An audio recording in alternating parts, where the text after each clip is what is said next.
Finally got my phone cleaned up enough to actually do lives again. So tonight we're going to talk a little bit about the confusion of Kana and Kanji.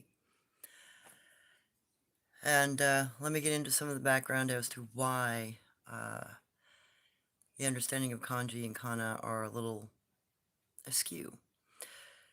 So until the last 150 years, Kana and Kanji were symbols unto themselves, and they were dialectic. Though they may be the same symbol, they could have been pronounced a little different, or they could have the same pronunciation and be a different kana or kanji. Now, in the classic sense, kana and kanji are basically the same thing. When you're dealing with Bigfoot, it's a little different. Kana is more simplistic, and kanji encapsulate a full thought or a sentence or a poem. So a single kana is usually only representing one concept, one word, one thought, one element of speech in some cases. Modern Asiatic languages have changed recently in the last 150 years. They've tried to add alphabets to make it more English relatable, but that was not the case just 200 years ago. For instance, Pinyin, which is also Mandarin, in China before 1904 had 197 different dialects, and the language reflected it both spoken and in the symbols used. That's why, for instance, there are 1,200 different ways to say the word eternity, and a half dozen ways or so to write it. So it's a very fluid language, and modernizing it didn't help. I mean, they managed to eliminate a lot of extra dialects, but they also made the language, Asiatic languages, much more difficult to comprehend in a lot of ways. So may I suggest that if you have questions, please either put a red question mark at the front of them or put them in all caps. Good to see you, Sovereign. Sorry, it's been a long morning. Cosmic Sovereign Wildman. Glad you're here. Thank you. Oh, thank you, Autumn. I'm glad she is also here to hold things down. All right, so I'm going to give you a treat. For those individuals who are aware of who Uncle Ong was, and the story about how my father met him while out trapping, I finally found the picture of my father that was taken 2 days after he met Uncle Ong, the night my father was shot at by someone. And the photo is old, it's worn out, and I'm sorry for that. But that's my father with his pet raccoon, Buster. If you look very closely, there's an entry hole there and an exit hole there. Somebody tried to shoot him from behind while he was on the river camping. I'll try to clean the picture up and post it in my post section. So he was approximately 15 years of age when that occurred, and that was around the time he met Uncle Ong. Let me put this away. I gotta do some restoration work on those photos and try to brighten them. I have to preserve them first. I just got them out of storage, so they're kind of bent and a little aged from being stored too long.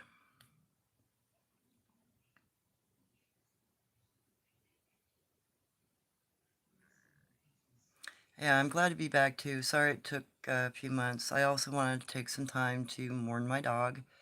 It's customary in my native culture. If you've adopted if you adopt an animal as a family member, you must pay at least 3 months respect to them after they've passed. That's also part of the reason why I haven't been on. So let's get into some of the peculiarities with Asiatic languages. I'm going to give you an example of how to write the word kanji or katakana, which are actually the same, written the same exact way. And when you're referring to them, you can also refer to the linguistic symbol as a pawa. So this means kanji, but it also means katakana. When you're speaking about it, it can be referred to as pawa. And for references, a lot of people think that Real Japan channel on YouTube is a parody channel. No, it is not. They actually are speaking about the various difficulties with learning Asiatic languages. These are some good examples. So this is why I always say that there is an obligation to do more research, because when the symbols are exactly the same, now kanji is referring to a complex symbol like this. A kana can refer to a simple symbol like this, but most Asiatic people don't make a distinction of that. It's same symbol, means two different things. It's just the way their language is. So if you are going to write, for instance, in hiragana, which is Edo period Japanese, you want to say hello. This is how you would write it in katakana or hiragana. So it's pronounced konnichiwa in Japanese. Same hello, different set of kanji. Ni hao is Pinyin Chinese or Mandarin. Simplified, complex, but they're still just kana. I'm trying to think if there was something else in here I wanted to address, because I think I had more symbols written. Oh yeah, I'm going to go back over some of the simple kana. So these are the 10 life stems that relate both to the Asiatic languages and the cryptid languages of the Bigfoot. So you have more or less kana and kanji. Less complex, more complex, but really there is no distinction. The symbol for wood, flower also means east, but there are multiple meanings for east. Sun, fire also for south. Soil, metal can also mean dragon if you change a little bit, or tiger for west. Cold, water. With the Bigfoot, they'll carry this central line further down below the last crossing line, so it'll be a long line below it, but it still means water. Also can mean north. Air and mountain. Now with the Bigfoot, what is seen as kanji or kana is their symbol for strong. Sorry about my phone having problems adjusting. So this also means strong in Bigfoot language. Part of what I'm talking about when I say modernization of the language. Ainu Japanese, Papan N, has a sound key, which is similar to an alphabet, but not really. So you've got A, E, I, O, and U, and those are simple kana. But then you have those with a consonant next to them. So you have ka, ki, ke, or ku, ke, ko. Again, you'll have a consonant with a vowel. Sa, si, su, se, so. And then you will have just consonants. with the KSTNPMYWR, and there are two forms of R, actually three. Z, excuse me, four? Oh yeah, there's the L sound, which is actually more of a sound than an R sound. So when you're compiling these elements together to make a kanji, you have to pay attention to which sound goes with what vowel, whether the vowel stands alone, or whether a consonant stands alone. Otherwise, you're drawing on this central key of elements to create a word or a thought or a poem. So you put them all together. Kind of like these guys. Instead of writing them in a line, you would write them all together. And I do have an example of this particular wa symbol laid out in grass. I'll add that to my post section after the show. So individuals who are interested in building a lexicon of, and I've shown all of this material before. This is the first time I've shown it together though. So if you're wanting to build a lexicon of symbols that Bigfoot utilizes, this is the beginning of a lexicon I've been working on for a while now. Now, go, dog, same exact as in Japanese language. No difference in the kana at all. Most of these are the same. So when you're dealing with, and I'll just let you look at these so that you have some sort of a reference and slow it down. So if you want to do screenshots later to build your own lexicon, you can. Some of the symbols that I found are actually Zhao period, which is about 300 to 300 BC. But a lot of them are straight up Nipponese, Japanese.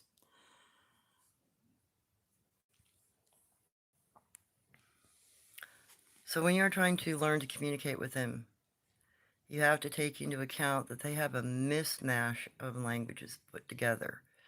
They have elements of Japanese, elements of Chinese, elements of South American native emblems, and sometimes you'll get both in the same spot.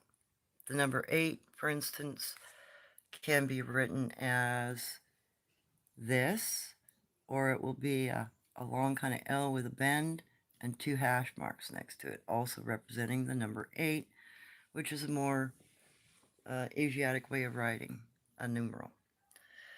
So they have a lot of different languages that are potentially root languages, or their symbols are root language. So personally, I think that the language that the Bigfoot use, the stick language, is actually probably root language to more modern languages. And the reason why I say that is because of one of the kanji that I found, and I found it more than once. Its translation is 25,000 years of pinyin. The weird thing is pinyin in the Asiatic language groups it's only 5,000 years old. So in the classrooms, when you find them, you'll find the kanji that's talking about 25,000 years of pinyin, meaning their language is 20,000 years older than even the oldest Asiatic language currently known, except for potentially Ainu. Now, Ainu, my Japanese aunt claimed that Ainu was 120 to 130,000 years old. Online, the references had remained stating that when you looked it up, when you tried to research anything about Ainu language, it was estimated to be 130,000 years old.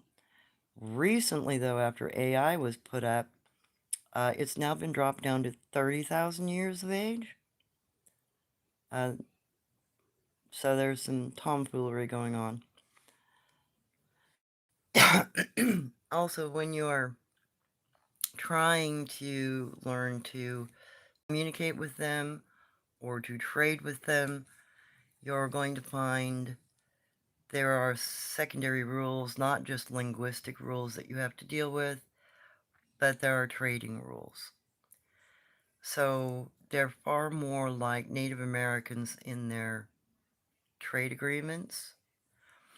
If you put out something and you want a fair trade, whatever you put out, you cannot change the item, you cannot take away from the item. If you put out, say, a full pizza, and you don't get the trade that you want, but you get a kana laid down for trout or deer or ox or whatever, they'll trade an ox, for instance, for the pizza. But if you remove one piece of that pizza, you have completely changed the trade agreement and you start over from ground zero. They don't like being cheated. They will also do things like lay out emblems for like big or large. If they think that your trade is really good and you're giving more, which is all very native. See, the native person is not considered rich by the amount of money that they have or the goods that they have, but by how much they give away. Meaning you have a big heart. So, for instance, if you go to powwow and you have nothing in your hand, but you trade for something, you receive something, and you also take that something up to give it away to whoever needs it, you're considered a big person. You got a big heart, and you whatever you have, you're willing to give. Like, kind of like our metaphor, a person will give you the shirt off of their back. That's how natives are. So, powwow and potlatch. You go to a potlatch, which is a big feast. There may be singing, there may be dancing, but it's not public. It's in a group kind of thing. So when you go to potlatch, you bring everything that you want to give away. The more you give away, the richer you are believed to be. Because the bigger your heart is, the more value you see in your fellow man, the more willing you are to help. If you take anything back that you've given during potlatch, you're considered greedy, small-hearted. At which point, usually a native will give you a feather, because a feather is considered a ribbon of prayer. So they'll pray for you to have a bigger heart. So don't ever give away anything at a powwow or a potlatch unless you're really willing to let it go. And don't take it back. So that's something very important to understand. So you not only have the Asiatic perspective with their language, but you have a very native perspective with their expectations in trade. Keep that in mind. And additionally, if they have put down, like, the emblem for my, which is this one here, it can be written several different ways. This is a more Asiatic way, but all of these symbols mean the same thing. My means buy, sell. Now you may think the words are exactly the same, but they're not. One goes down in inflection, one goes up, so it's my. It's part of the reason why they represent it with this kind of two hash marks. If you have a permanent trade, they will lay two sticks parallel, or if they're trying to get a permanent trade from you, they will lay two sticks parallel, and then they will put down the symbol for my. Meaning, buy, sell, this is a permanent trade. Whatever I give you, I will always give you. Whatever you give me will be the same item.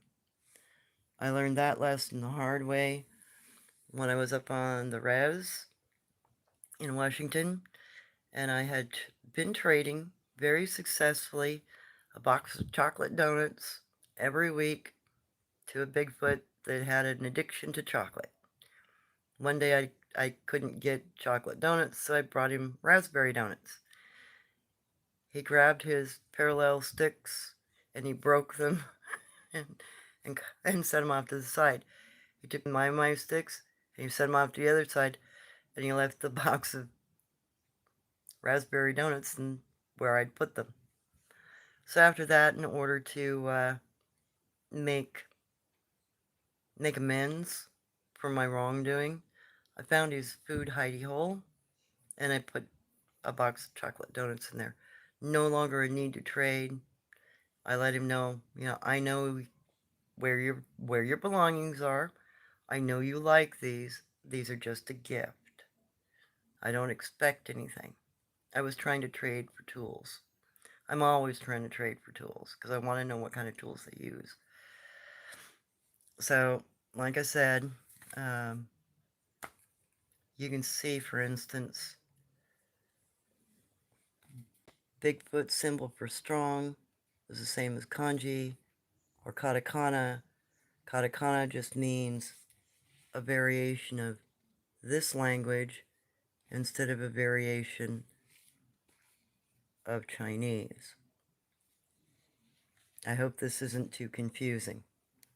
I know I'm going back over stuff a couple times. And what you can spare X, that's kind of a multi-use symbol.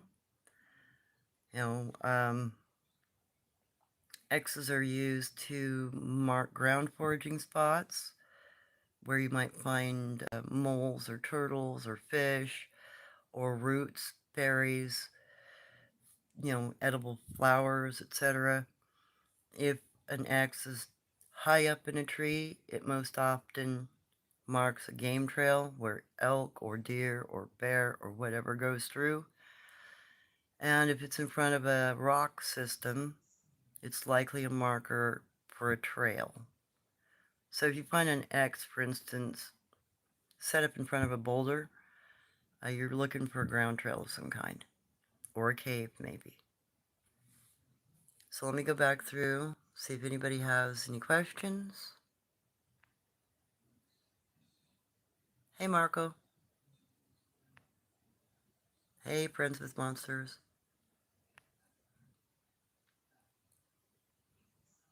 No problem, guys. Glad to be back. Hey Hertz, how you doing? Okay, the PW75, the alleged Mike Patterson Bigfoot, Nepita, Yedahu? Said Yedahu. Does that mean anything? I would have to look it up, but Yadahu sounds like actually Native American language. But I will look it up.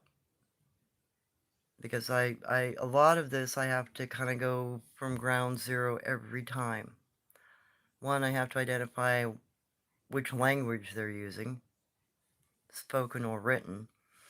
And then I have to figure out if there are any modifiers, anything that change the meaning of the word or words or the intention. So it's always a case of look it up for me, because I don't want to make any mistakes. I don't want to be misleading with my information in any way. I'm trying to keep it as simplified as possible so nobody has to do any guesswork or rethink things. I want to present the information as complete and as clean and as clear as possible so that if somebody ever does take an interest in their stick language, they'll have a good reference that's already been vetted. Okay. Let me think. What were some of the other things I wanted to talk about? Oh, yeah. I posted in my post section a link to Victorian cryptid research. The individual is down in Australia, and on the 26th of this month, he found a complete Yahweh bed system with, I don't know, somewhere between 20 and 30 huts in it. So I posted a link so that you can see what their bed systems look like. Now, the bed system that he has up, the Yahweh bed system, looks very, very similar to two different types of bed systems here in the Americas. When I was on my turnout, which is my rite of passage, not that I was kicked out the door, but learning to survive as a human being off the land while dealing with predators and Bigfoot, the sun-faced people, also known as red-bone people. They have pale skin like us, not gray skin. Their bed system was very similar to a Yahweh bed system. The only difference was the types of teepee structures were more like an A-frame home. So they would use a pair of trees, put a long branch between the two trees, and then make, a teepee structure kind of thing. But it was long, so you could lay completely down in it. Additionally, in the American Southwest, Puebloans and some of the other people in that region before, well, and even up into the early 1900s, built ground structures almost exactly the same way. I'll see if I can find some pictures of that. There was an article, I'm trying to remember, there was some sort of wasn't a National Geographic article, but there was an article in the booklet that my grandmother showed me, something my Japanese aunt brought because the original piece was printed in Japan, but it was such a good section of information, my grandmother wanted me to see it. It was the fact that the original Ainu inhabitants built homes very much like a little teepee structure, and so did some of the Southwest Native Americans. So my grandmother wanted me to see those structures so that I would understand that the same behavior existed in Japan at one point in time and in the Americas as well. So it was a building type that both cultures utilized. It does not provide you rain cover. It does not provide you wind cover. It does not provide you much cover from the sun. Some structures would have foliage on top. Others would just have foliage around the bottom with the teepee in the middle. But it was just a place that you could be inside of in case predators came. So you would, at night, you bolster up the front. Where you crawl in, you pin material across that so that coyotes and wolves and stuff like that can't immediately get to you. Gives you a chance to wake up and defend yourself. It's just a kind of a petition. And in fact, some cultures in Africa still build compounds the same way to protect themselves from predators like lions. So it's an ancient way of building structures. Something to keep in mind. Um, Primates don't do that. The most that a primate will do, be it a gorilla or a chimpanzee, is throw down some material to sleep on, give themselves a little bit of separation from the cold ground. But they don't make teepees. They don't put foliage over the top of them. Occasionally you'll find a gorilla that will sit underneath a bush for rain cover, or they'll hold a big frond leaf over themselves, protect them from rain, because not all gorillas like rain. Uh, Bigfoot will do a similar thing, but not always. Some don't care about the rain. So when you're dealing with Bigfoot, you'll find that they do have a trail talk, and sometimes Kanji or Kana will be mixed into the trail talk. Trail talk is more emblematic. meaning it's showing, they'll lay out a pair of parallel pieces of grass to represent a pathway, or they'll use a single long strand of grass to show a pathway. They'll use a triangle to show my huts over here, which represents a teepee structure. I do have one video up where I found, trail talk on a trail that very clearly showed a pathway, a structure, and a little stick that pointed towards the structure. So if you were coming down the path and you're looking for them, all you have to do is find the markers on the ground and then follow the pointer stick over to where the teepee is, or just turn your head because it's 30 feet away. So that sort of ground communication is very common. Chimpanzees actually use a very similar form of trail talk. And researchers have documented that, and they will represent a pathway with a long stick or a long piece of grass.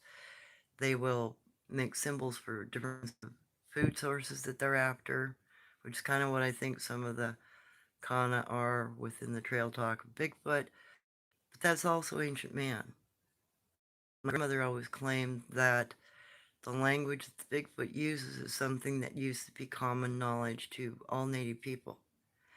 It was part of our tribal lore, it was part of our tribal understanding, just like smoke signals. You could actually compare Bigfoot knocks to smoke signals because a lot of the smoke signaling is the same as knocking for the Bigfoot. So, one puff is to get your attention. Sending a message, power knock. Two means company's coming, friends are coming. A band of people that are part of your genetic lines coming to visit. 3 puffs of smoke means there's an enemy in the area. With Bigfoot, it's very similar. 2 knocks is friend, or somebody they recognize that they consider family. And 3 knocks, or 3 taps, always represents a stranger in the area, a person, a human, somebody outside of their family group that they don't know or that they don't trust. And with the red bone people like Gugway, etc., they might use those 3 knocks to represent you as an enemy. Again, their language and their communication forms are kind of adjusted due to circumstance. So there are some inferences that you have to learn, some nuances you have to be aware of in order to communicate with them.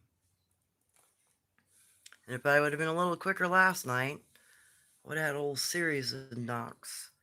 But I still can't post videos and I can't do shorts. I'm still working on figuring out how to fix that with my YouTube channel. So if you got any questions, feel free to ask them.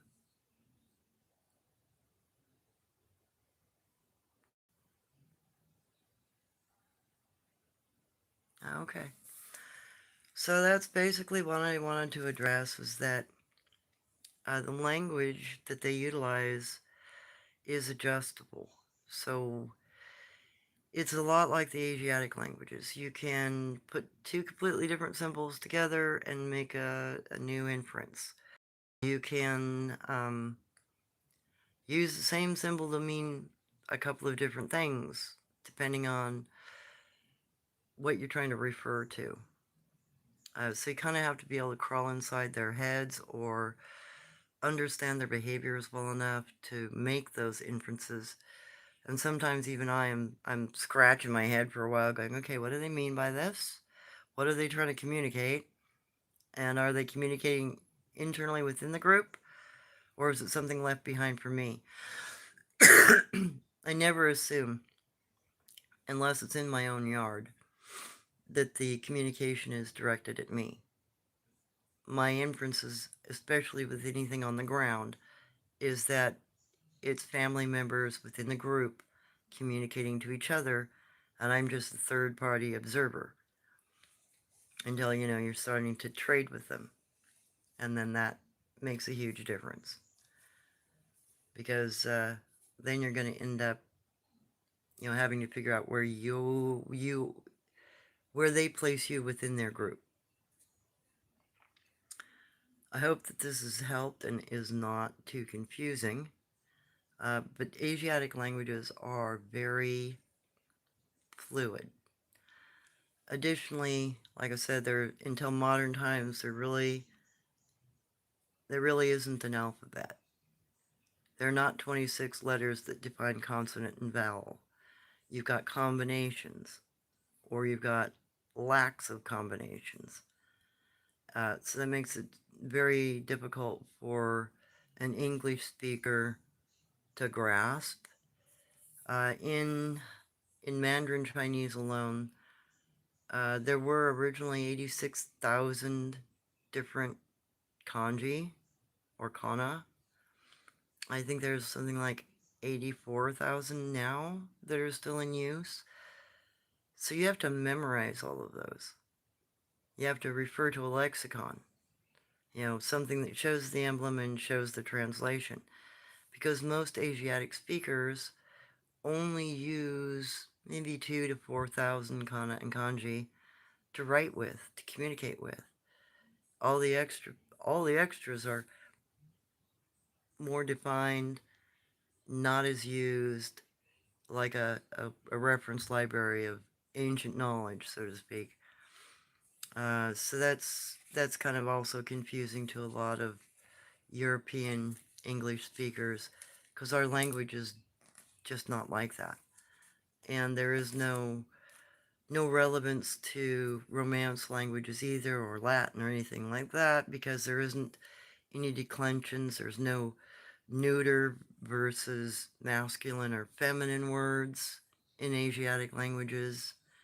So that's something that makes grasping this language set a little different and a little complicated for modern people because we don't write on the ground anymore. And like 50,000 years ago, we started on walls, call that petroglyphs or pictographs. Petroglyphs and pictographs are different. One's carved into the rock, and the other one is drawn on the stones with, pigments. Additionally, there are a vast number in, what's her name? Von Fitzinger's research, a vast number of symbols that have been found on cave walls that have never been examined before, never been studied before until the last 2 or 3 years.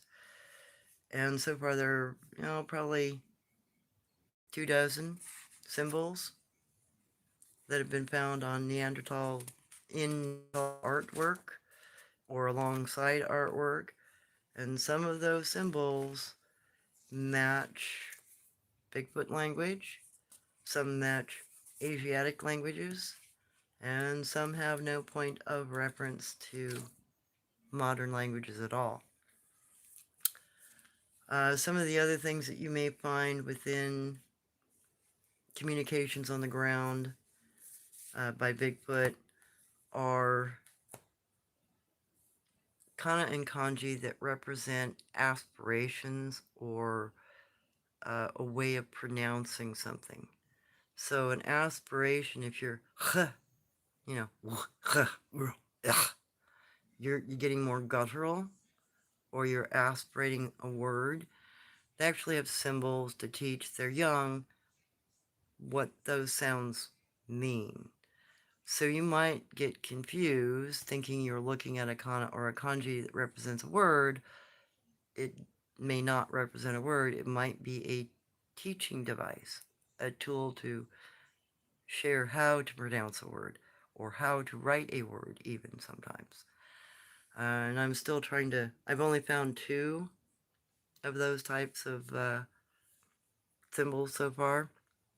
I'm trying to find more of those because I really want to know how they teach their young the languages that they speak, because they are multilingual. They don't just speak like Chinese or Japanese. They also speak a lot of Native American languages. I found Peshat. I've also found some really ancient native languages that I can't identify because I think they're extinct. So then you kind of have to, if you find a word that's extinct, you kind of have to go with inferences.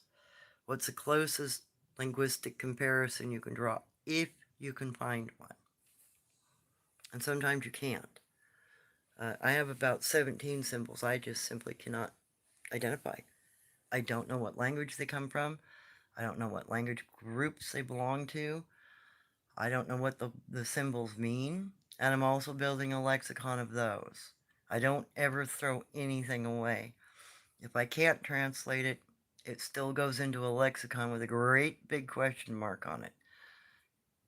For later, hopefully, if somebody ever takes up an interest in actually studying the language and doing an adequate job of it, those symbols might be useful 30, 40, 50 years down the, or even 100 years down the road. But we won't know any of that until we actually focus on their language. And then I have heard that there are some individuals that have run across Ogham language. I'm familiar with some of that. Runic languages. I'm familiar with some of that. I don't see it here in the Northwest. So far, everything I've found here in the Northwest is either ancient Hindu, Peshat languages, Urdu, Chinese, or Japanese, or Native American. So I think they've got it. I think their languages are root languages. And I think that they're far older than our languages, or at least far older than modern records of language. Because technically, if Neanderthals were writing symbols on walls, they might be inferences very similar to the trail talk that Bigfoot uses, or they are some form of ancient Kana or Kanji that is no longer used, that is extinct or unfamiliar to us. However, I did a piece on von Pitzinger's emblems that were found. A lot of them are comparative. A lot of them are recognizable as in relation to Bigfoot language.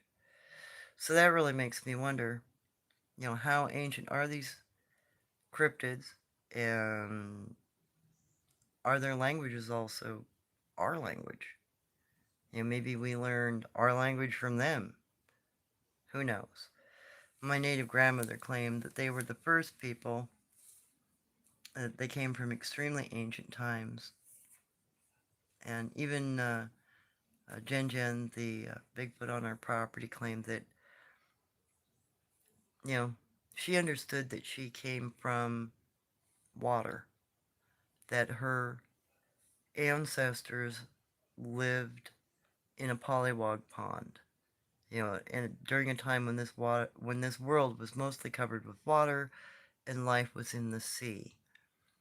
Not from the stars, not from underground, but from the water.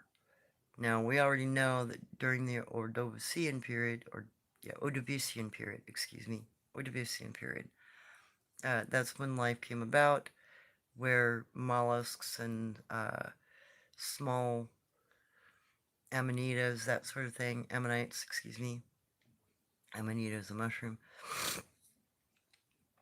developed in the oceans first. The very first clams were filter feeders that had a root and no real shell. They looked more like a plant underwater, but they weren't. They were an animal underwater. A filter feeder, kind of like a modern coral, but without a shell. And then they developed shells. And then once they developed shells, predators came about, also in shells. And once the predators started losing shells, some life forms started coming to land. That's where you get the very first mammals actually were landborne critters from a really ancient time, but the very first asteroid event wiped them out. Those are your, what do you call them? gorgonosaurs, if I remember right. So they're an odd mix, mammal and reptile, mostly, or fish-like, lizard-like creatures that were also warm-blooded. And then you go through the dinosaur period and its die-off, and then you come to modern times. There are several instances within our existence, our planet being 4.6 billion years old. There have been multiple different kinds of life forms that have developed on this planet and have died out due to an astronomical event like asteroid impact. At least 5 occurrences of that were major. Major meaning that they wiped out, that those astronomical events wiped out 70% to 95% of all life on the planet. There are other small events in between that have ratios of wipeout that's 17, 35, 40%. Some of it could be due to uh, storms that raged the planet.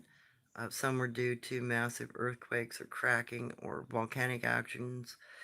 Even today, you have 6 volcanoes that go off every day, and you have an average of what, I think 3 or 4 earthquakes every day on this planet.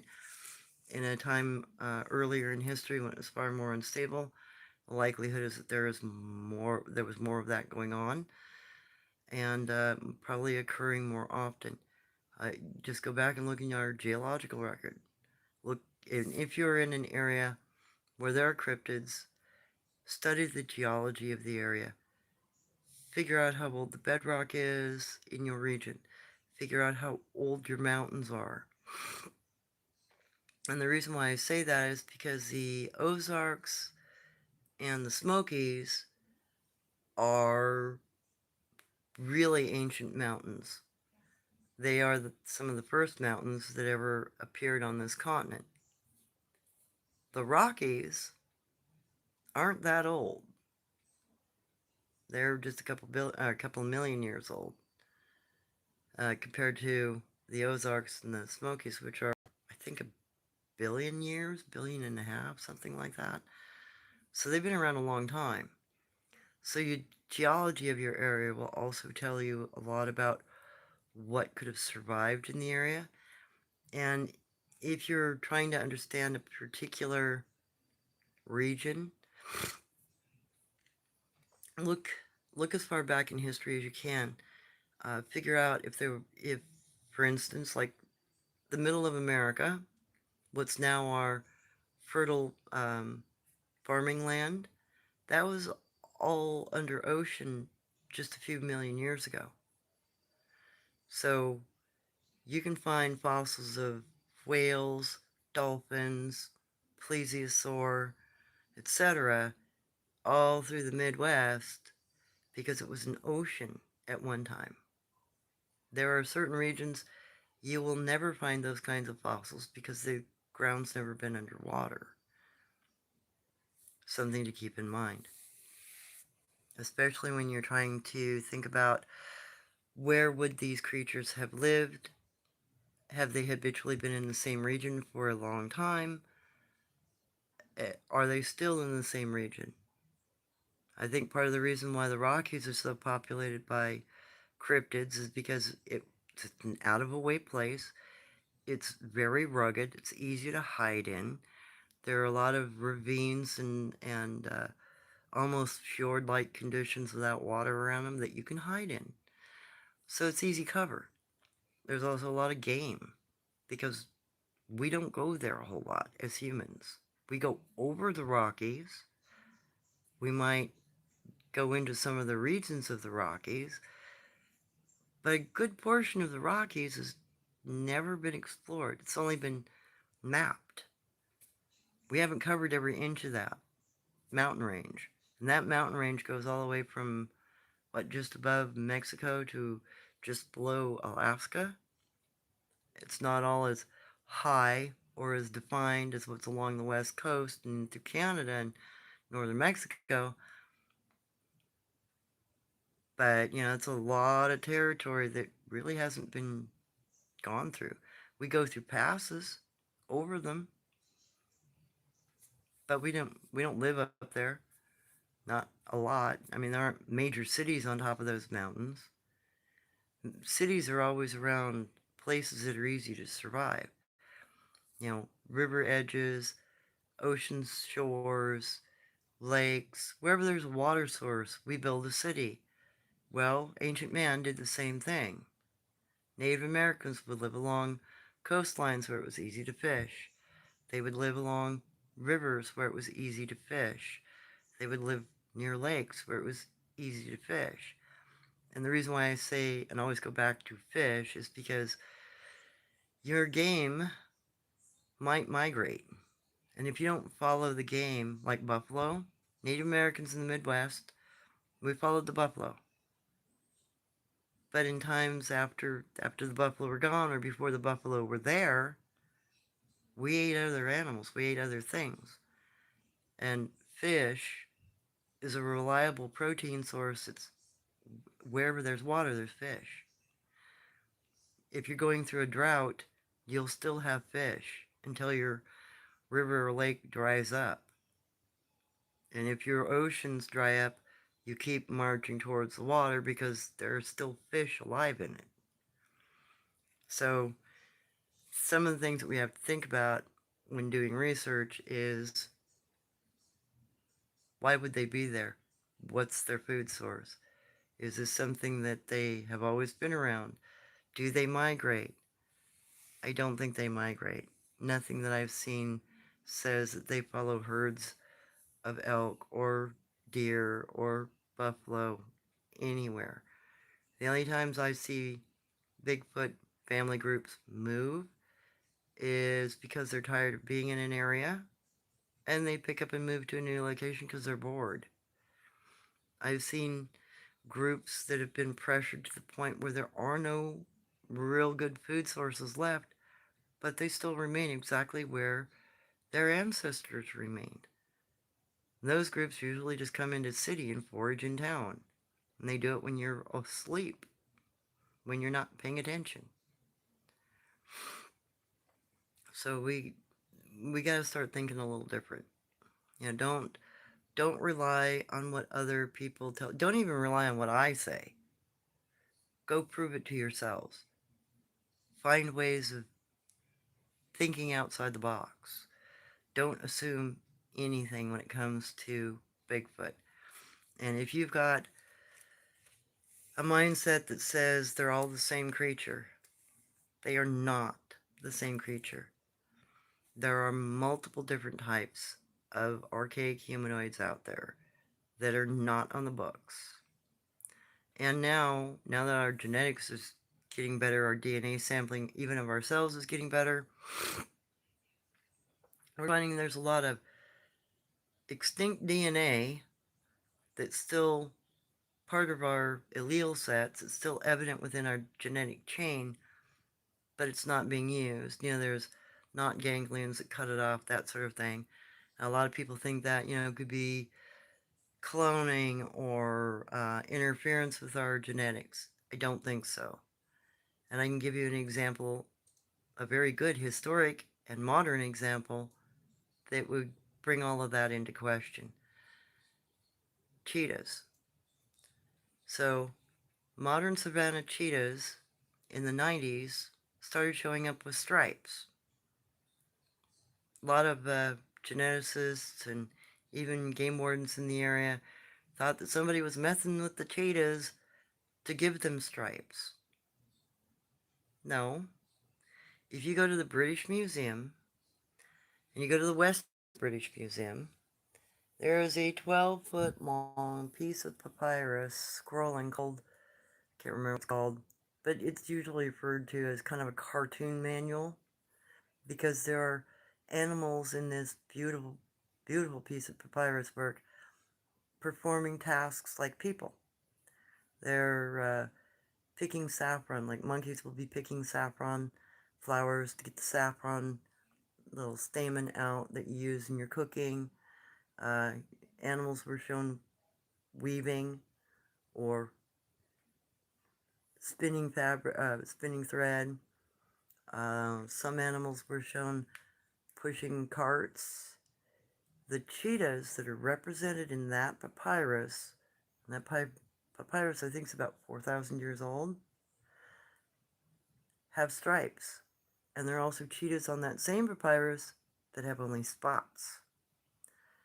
So that would mean that those genetic ganglions and leftover DNA, and there's no ganglions that have been intruded upon the DNA, it is likely that the environment that the individual or animal is living in doesn't stress them to a point where they need those extra elements. The modern cheetah runs between 55 and 60 miles an hour. The striped cheetah, modern, runs between 70 and 75 miles an hour. The ancient cheetahs that were striped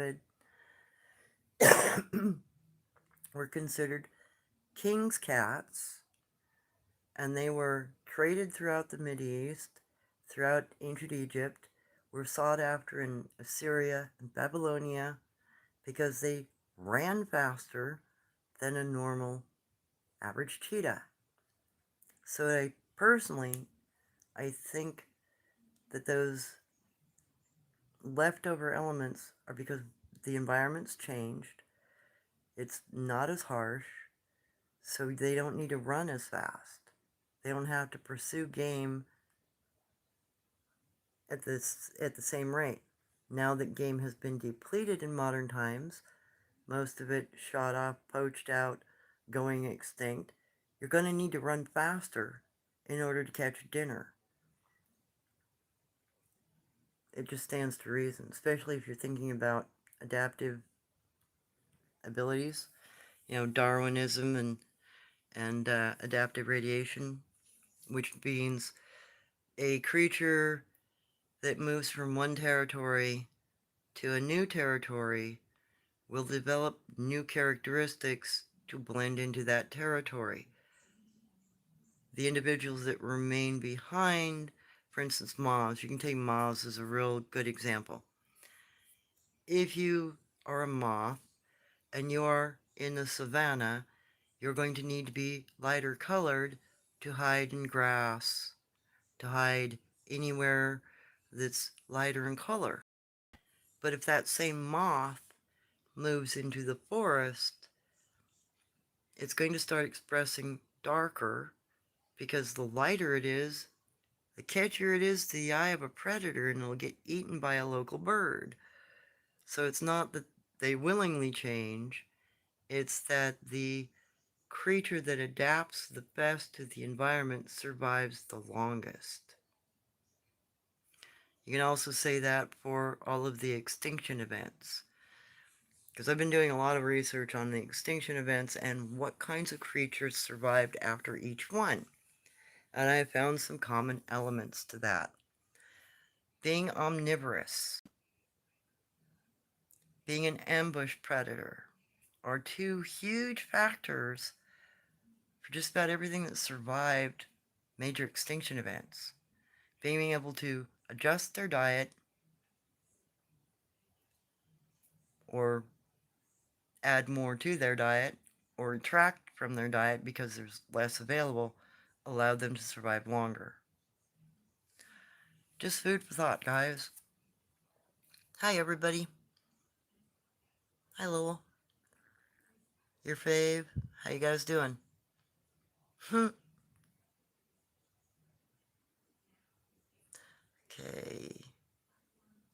Leela, I have always wondered what the bow trees mean. Oh, the arch trees upside down. Those usually are marking, and I think I've done a video on this. Those are usually marking regions where two groups have marriage arrangements. There are several different types of trees that are used to mark that sort of thing. Sometimes they'll even cut mark into trees to make symbols. So those, I think I've covered some of those things. Now, I probably won't be doing any field work until I can get this phone fixed. And I haven't had enough time to do that between, trying to get over my dog passing away and try to get my stuff moved and come up with some extra work. My hours have been reduced because it's summertime, school's out, don't need to be cleaning a classroom anymore. So I'm just kind of winging it for now and waiting for a new contract to come in. And that hopefully another 2, 3 weeks I'll get some extra hours. So I don't really have the fundage to go do much. And I kind of need to concentrate on my clearing out my storage unit. A lot of stuff, well, I won't say a lot of stuff, but about a quarter of what I had in there ended up getting water damaged because the unit that my uh, ex-partner put my stuff in when he stole it had holes in it. So I've discovered that some of my boxes of books and stuff are pretty well destroyed. So I have to go through and get rid of a bunch of stuff and downsize. So that's going to be a good portion of my summer until work kicks back up for me. I really hope that it would be different. I really hope that I've had my dog with me. I could have continued to do filming and posting and all that thing, but I got to focus on life. This is kind of a hobby. This is kind of my extracurricular hobby. Sure. And I will go back to doing probably Sunday shows, and I will continue to do regional maps of different cryptids so that you guys have, some more background information on what was here in ancient times, what was here even just 400 or 500 years ago, and it might give you some ideas as what's in your areas. And there are just some cryptids you should probably not be looking for. Don't go after that to say. Uh, don't try to find the Dinosqua. Stay away from mountain boogers. A lot of them are really violent, and they got some very tough social rules to deal with. Don't look them in the face. Don't challenge them in any way. Uh, you know, some of them act more like baboons than chimpanzees or gorillas or even ancient humans.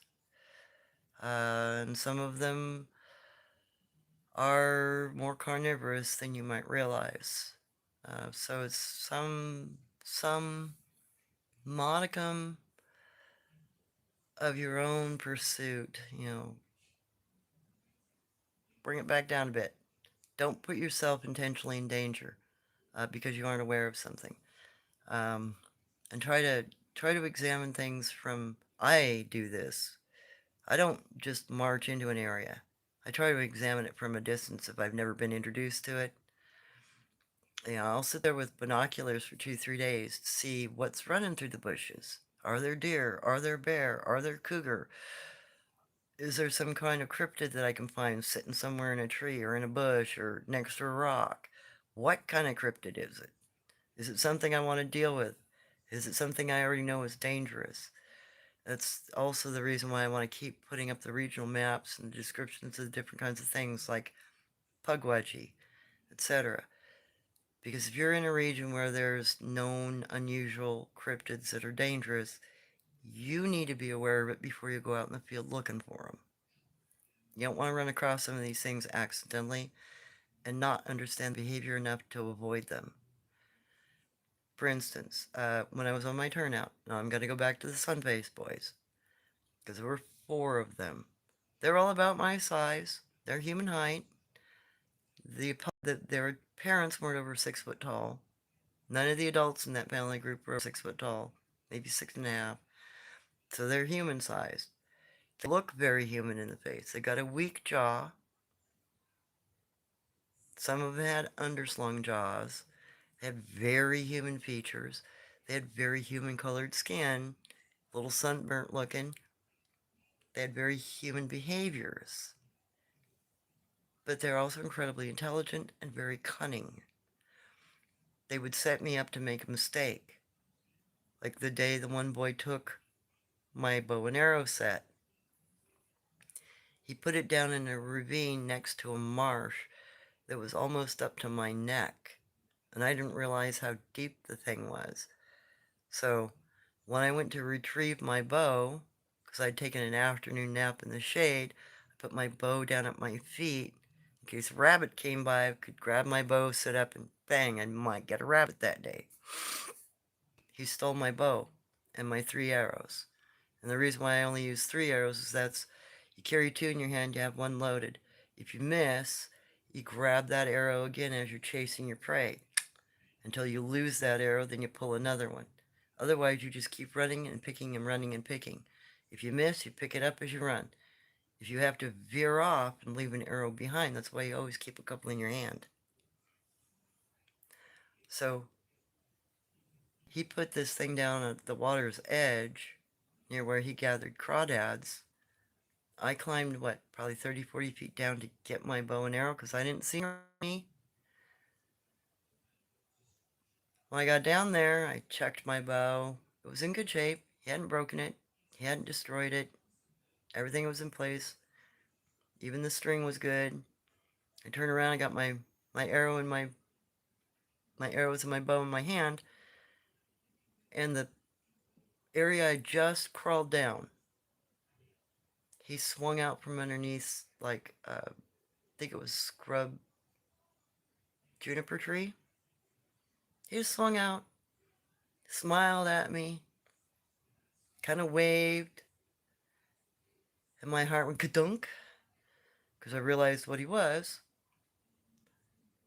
And I held up my bow, my arrows. You like, huh? You want to use them to fish with, right? Here, they're a gift. I put them right back down where I found them. And then I looked at him to see if he would leave, because his bed system, where he lived was just a few hundred yards further west. He didn't leave.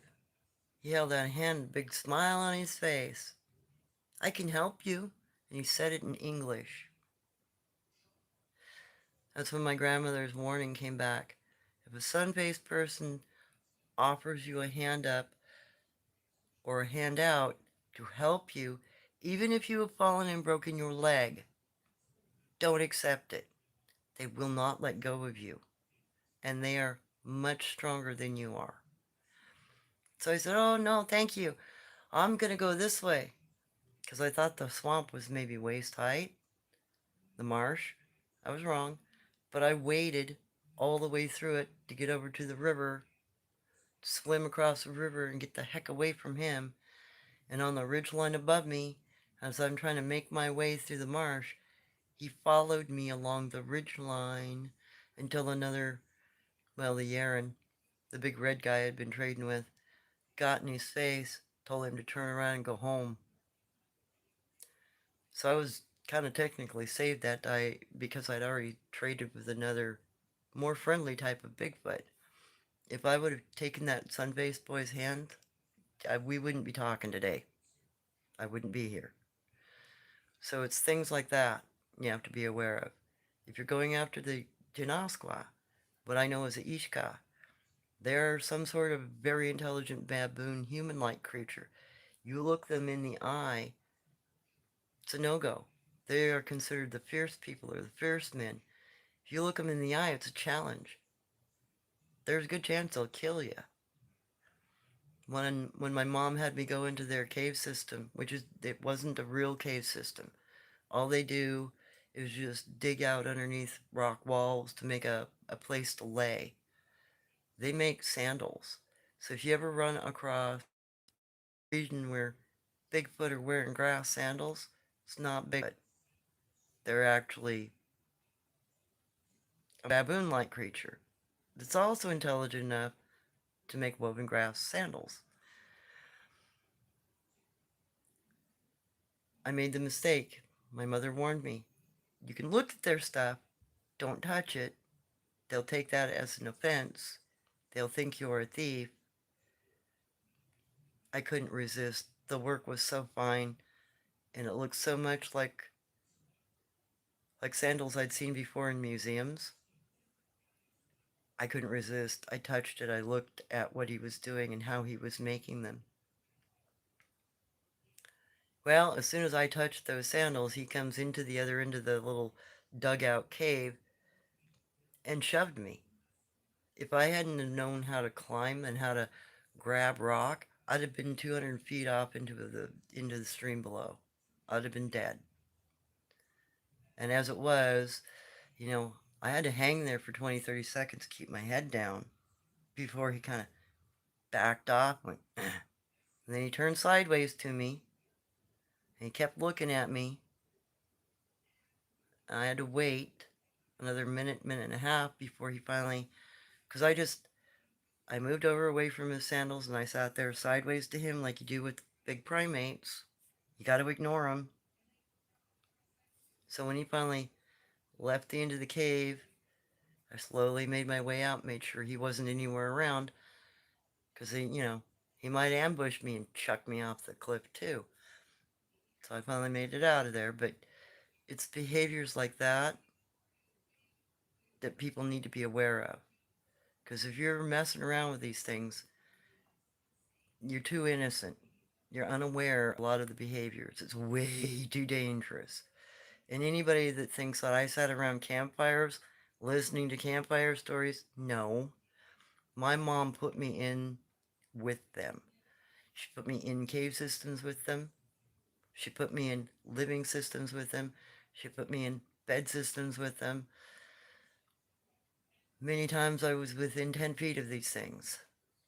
So I have a lot of ground experience with them.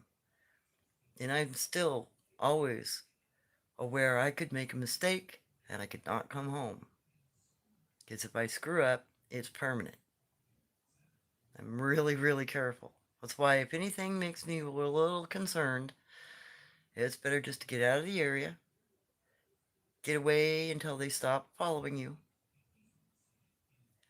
And if I think the group is friendly, but they just don't want me there because I'm intruding, I'm maybe disrupting their foraging for game, I will go as far as they push me, and then I'll go another 40, 50 feet. And I'll sit down, I'll turn sideways, and act like I'm ignoring them to see if they keep coming up on me. If they keep coming up on me, I keep moving. Like when I went into the bed system 4 months, 5 months ago, that group's never hurt me. But Big Daddy in that group really good about staying undercover. And he doesn't stop advancing. He never has. So when he gets within about 15 feet of me, I pick my way out. He's trying to tactically remove me from the area by just intimidating me. I take the hint and I leave.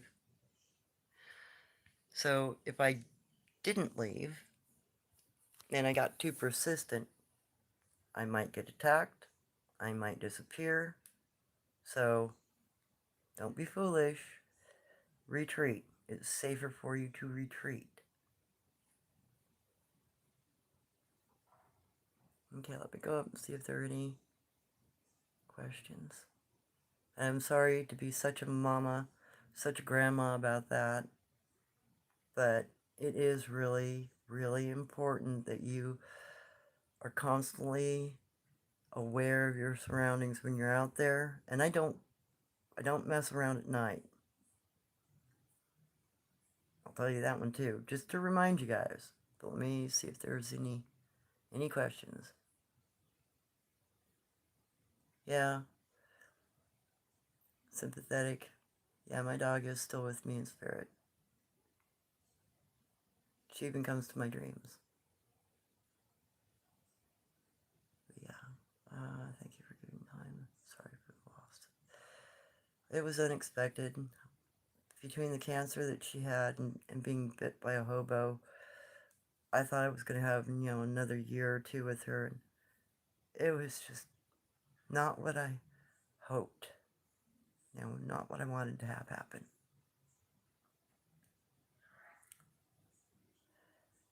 Hey, Autumn. Time to clear house. Many of us love you. Always look at us moving forward in the right direction. Good. Good, good, good. Thank you. Thank you for everything that you do, Autumn. Really appreciate your help here. Tina, I enjoy watching your information. Very interesting to me. Do you happen to know which cryptid has yellow eye shine? I saw yellow eye shine last week and I heard large snap of a limb. There are a couple of not so friendly cryptids that have yellow eye shine. Tengus, which are red skinned, they have yellow eye shine.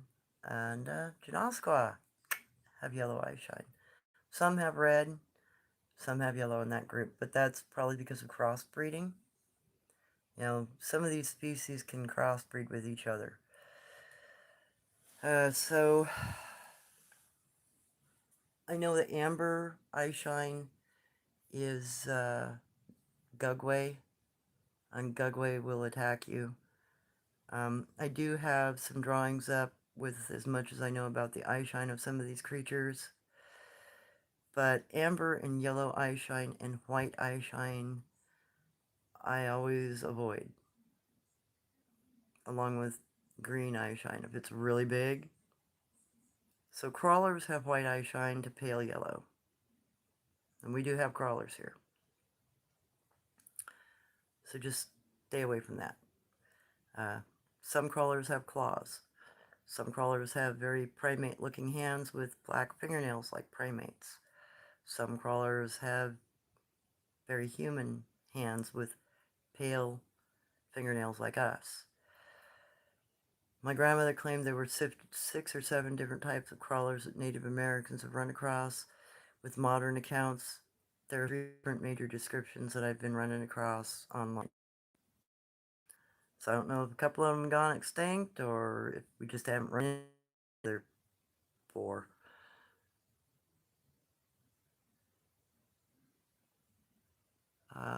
Yeah, right on. Thank you for the likes, guys.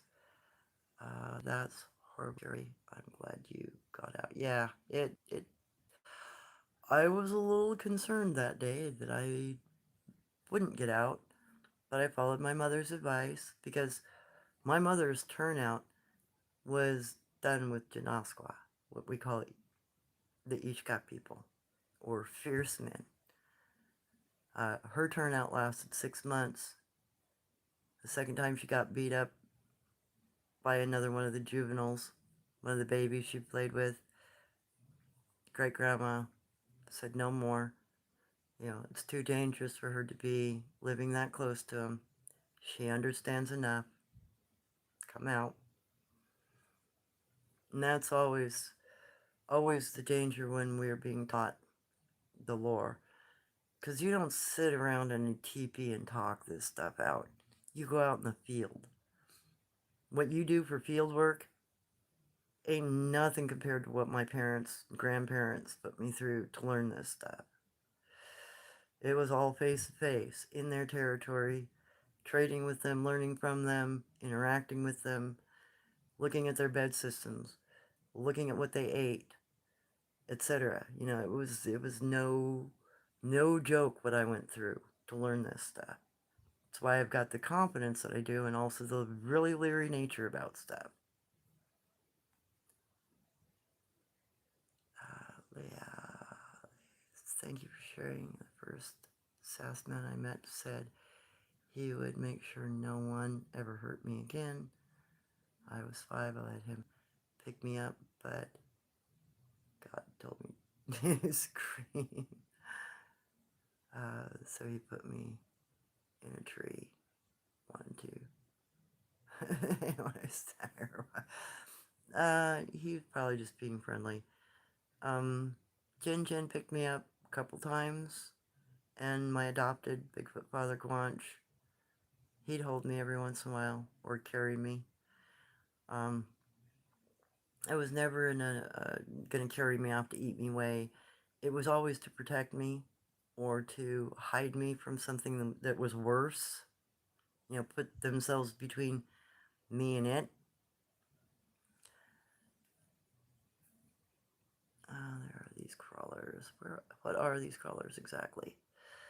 Well, my grandmother claimed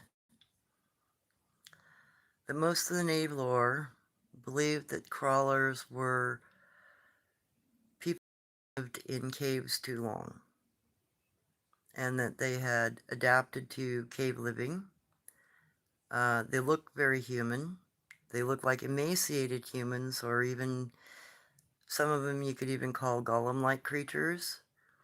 Some do have claws, though, not fingernails. The one that tried to get into my tent, it had black fingernails. It looked like it was about my height, 5'8" maybe. Um, but there are some differences. They're used to crawling on all fours. Most of them don't stand, according to my native grandmother, but some can. A lot of them look like they're hamstrung, meaning that they're permanently unable to straighten their legs. So they kind of scoot around on all fours. But they crawl on their toes and their knuckles, like some primates do. They don't have tails. Um, the one that I ran into, and that was in a campground. It's another reason why I don't go to campgrounds a whole lot.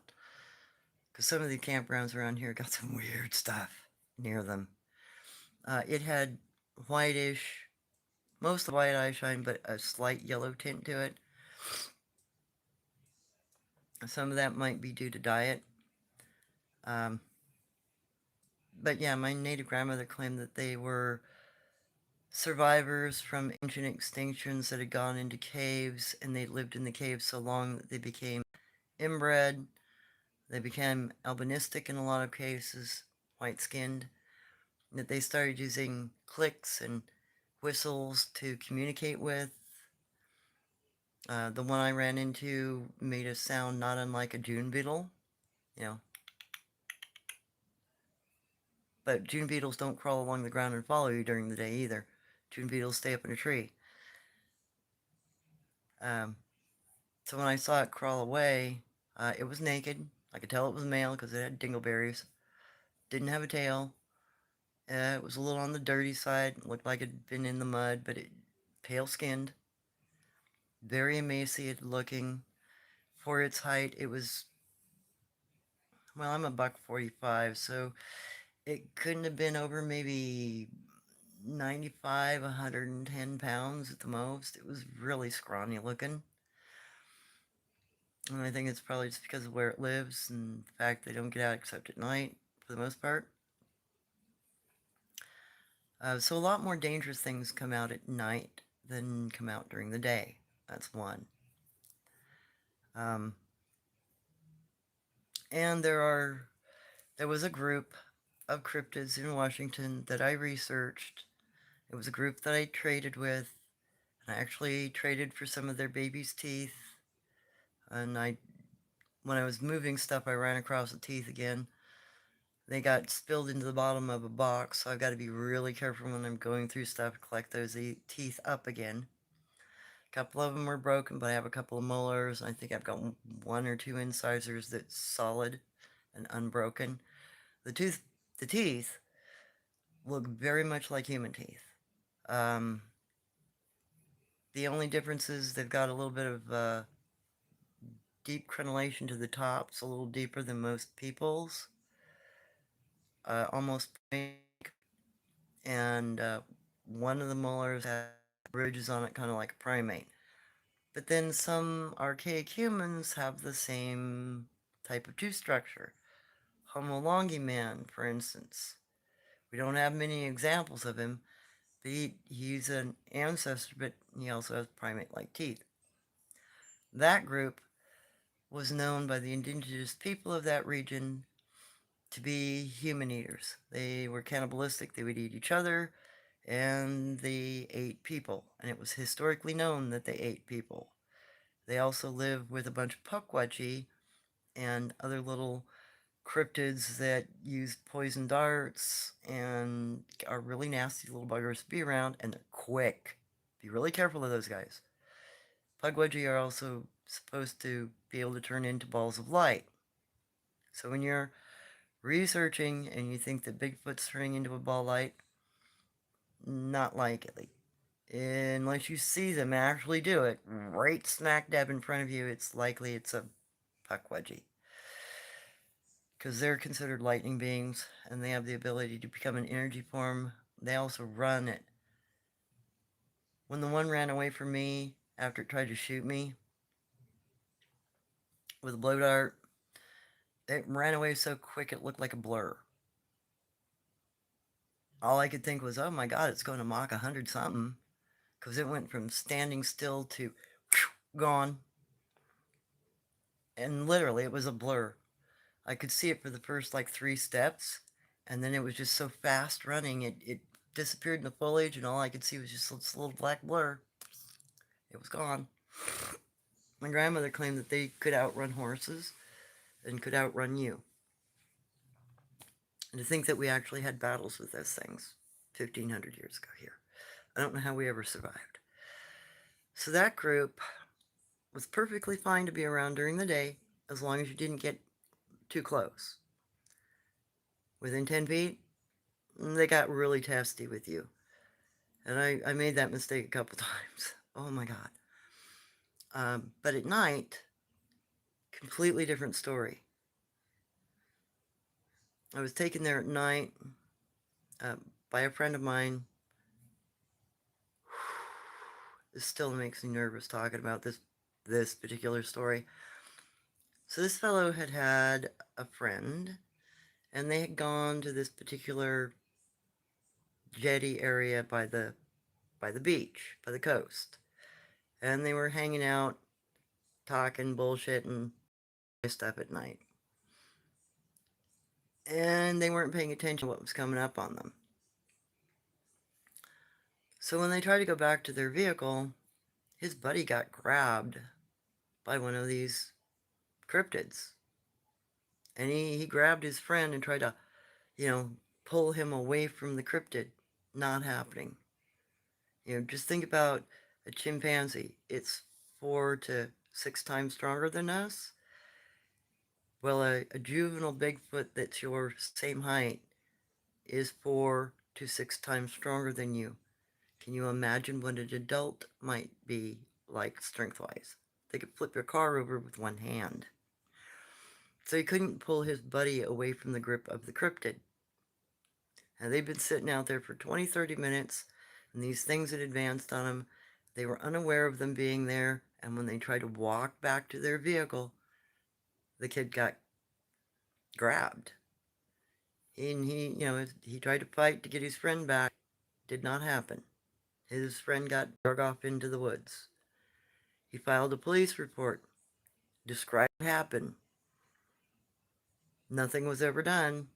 No body's ever been recovered. Nobody's ever found any part, piece, or nothing of him.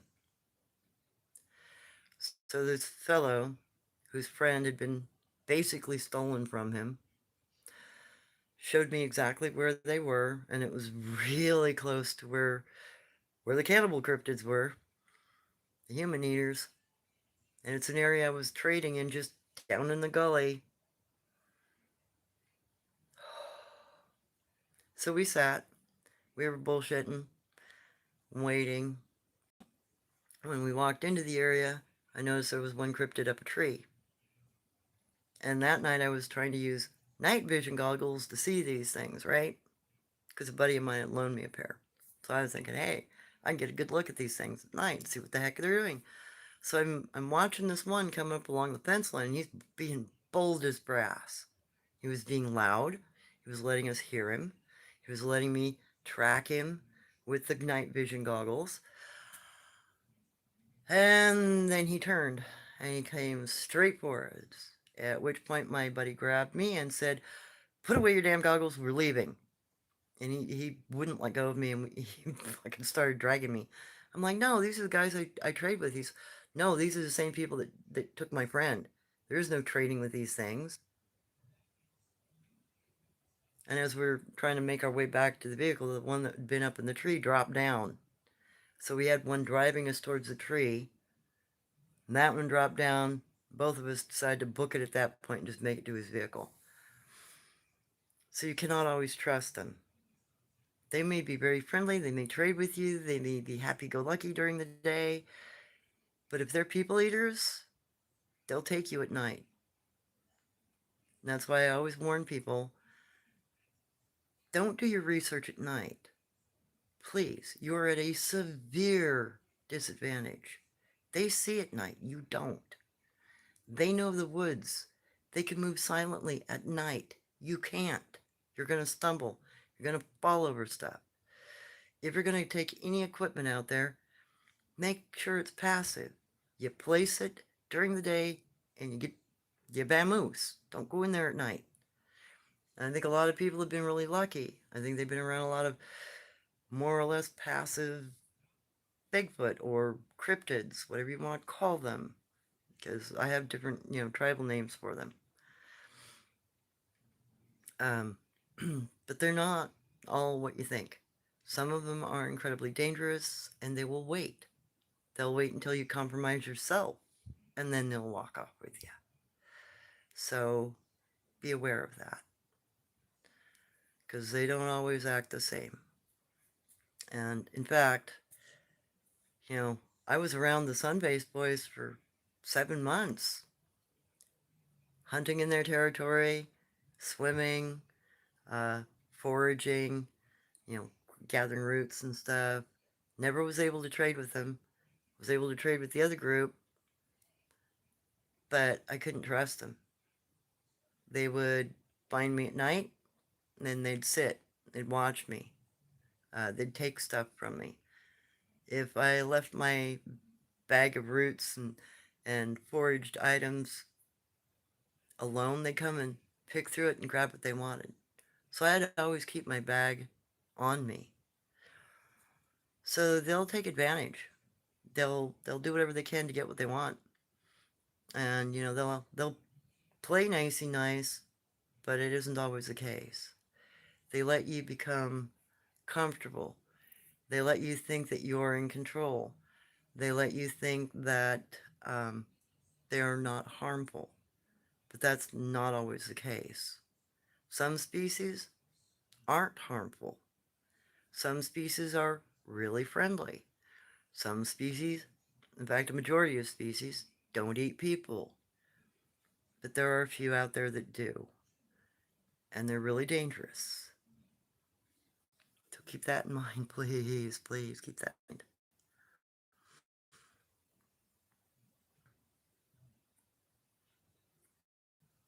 Okay, let's go back up.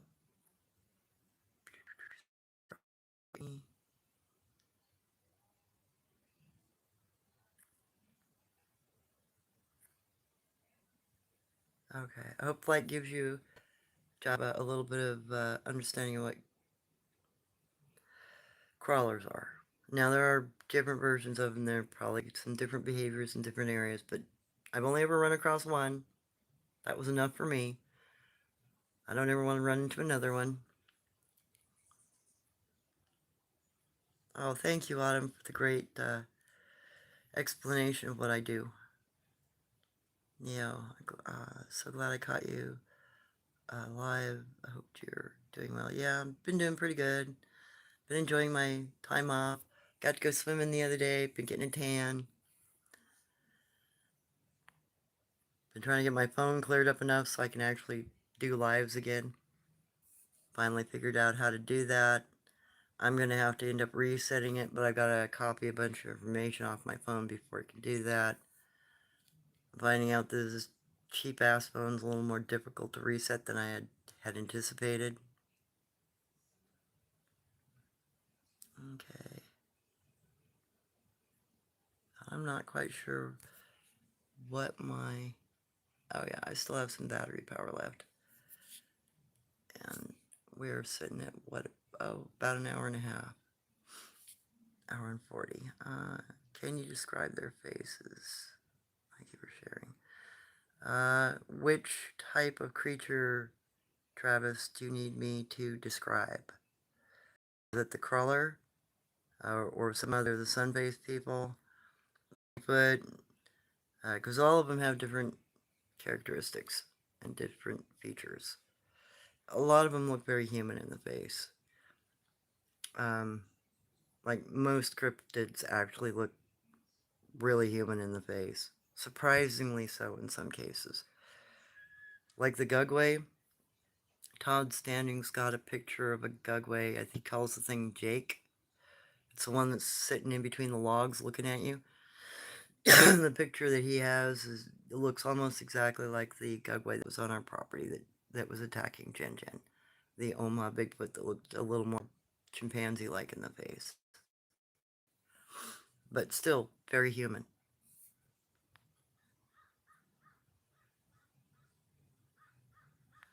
Dangles. Well, without, getting too graphic there. Do they have a society? Yes, they do have culture. They do have family groups, societies, tribal groups.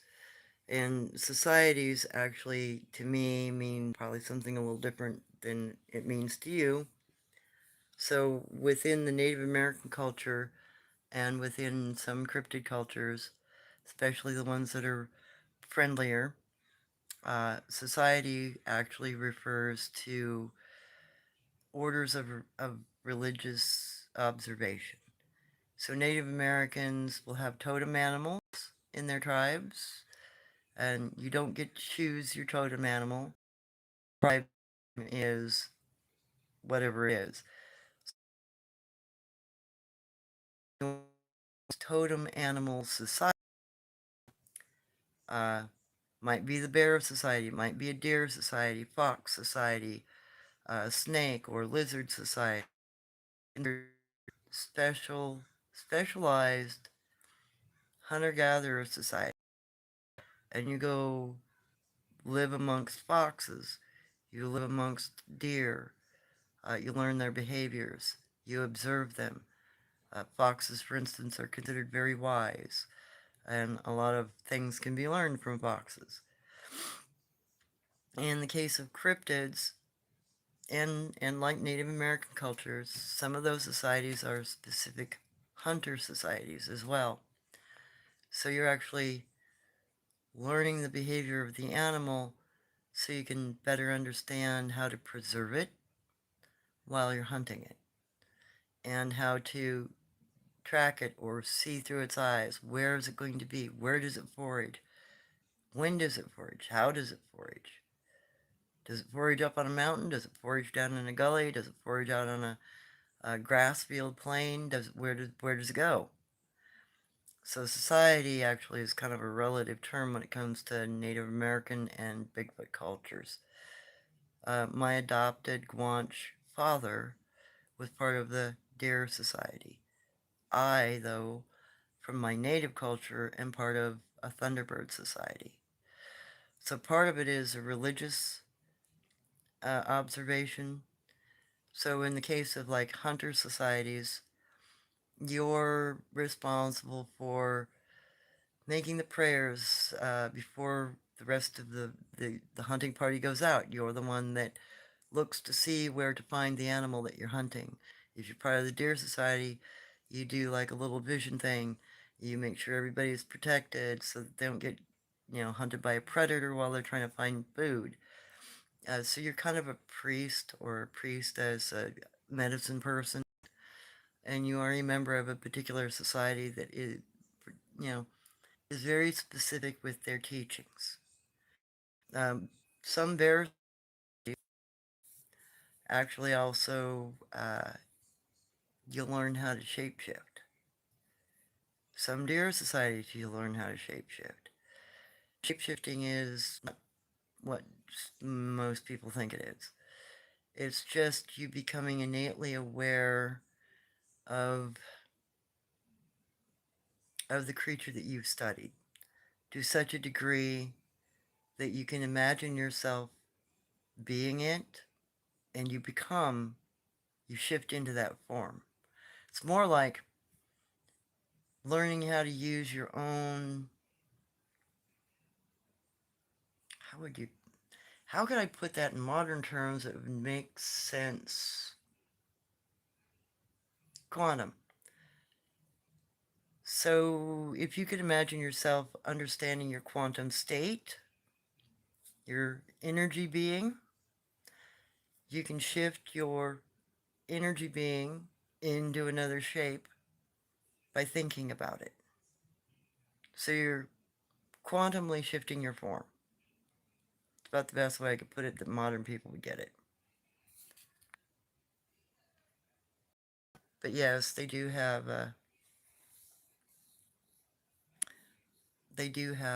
very strict social standards too.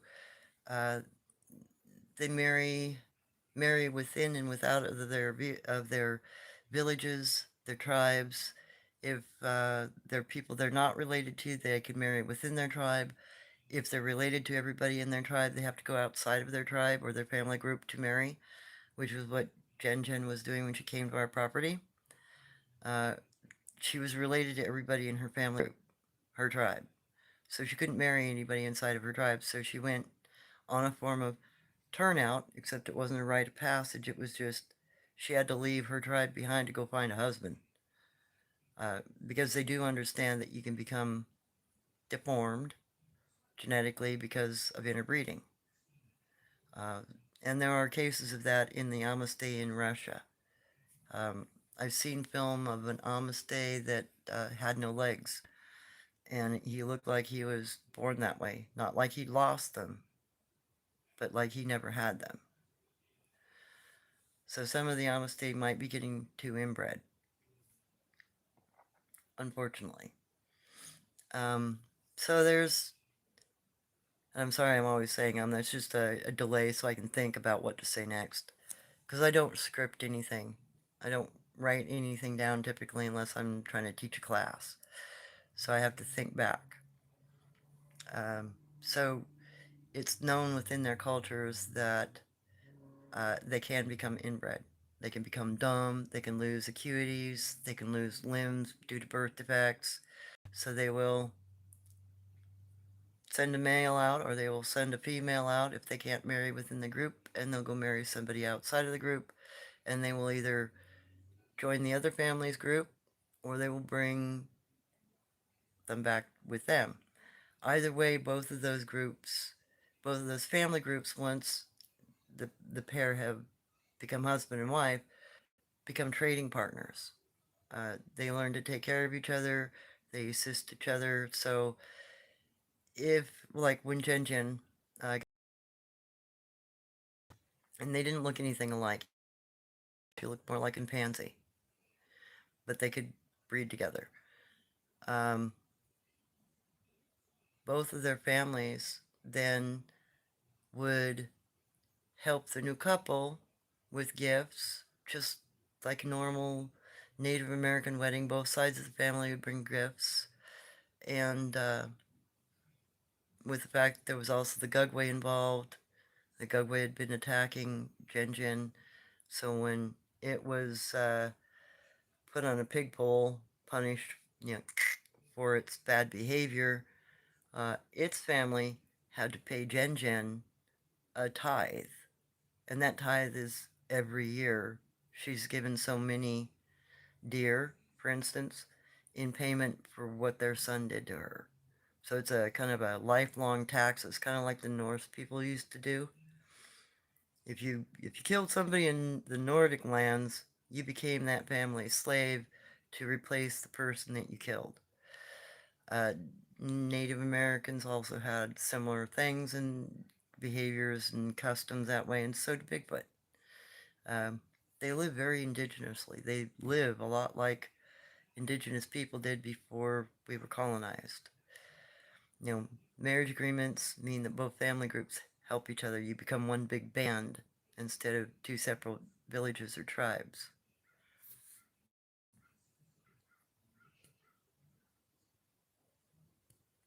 Yeah, Pukwudgies have got some pretty bizarre behaviors from what I understand. I've only ever seen one in my life, but That was enough after it tried to dart me. Leela, yes, that was so interesting about Puckwudgies. Okay, good. I'm glad. That's why I always try to make an inclusive conversation with, lots of information. Because if you don't go through and watch every one of my videos, you might not get all of my information. So it's good to reiterate some of it sometime. Because, if you're new and you haven't gone through my stuff yet, it gives you kind of a primer. And it also reminds me of stuff that I might want to talk about in a more defined video or live. Well, live, because I don't have the option for videos at this time. Tina, is there anything I can do to keep it always possibly? Oh, away possibly. I stay inside at night. It's super dark out and very creepy.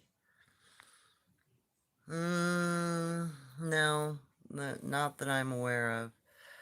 There is, no, just don't interact with it. Avoid it. Uh, if it's something that's lurking, stay as safe as you can. But there isn't much you can do to keep them from doing whatever they want. They're big, and if you offend them too severely or they think you're food, there is not much you can do to stop them. I don't know of any frequency that chases them away. I don't know any ceremony that chases them away. I'm not aware of anything that does that. Native Americans, if we end up in an area where there were too many cryptids that were too violent, we just simply didn't live there. We'd go live somewhere else. We'd move. But that's not as much of an option these days. You kind of have to deal with whatever's around you. Is there any kind of bizarre behavior it's doing? Is there anything that's suggestive to you that it is going to hurt you in any way? Hey, Dammy. Hey, how you doing, Beam?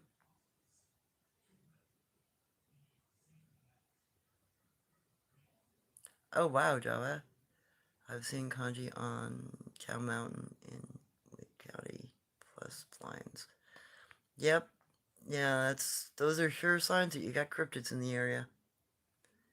Beam, do you take... What's X-Shap? I don't know what that is. So I guess I don't take it, because I don't know what it is. Java, do you know what's around Lake County, California? That's around Tahoe area, isn't it? Oh, Cash App. No, I don't do Cash App.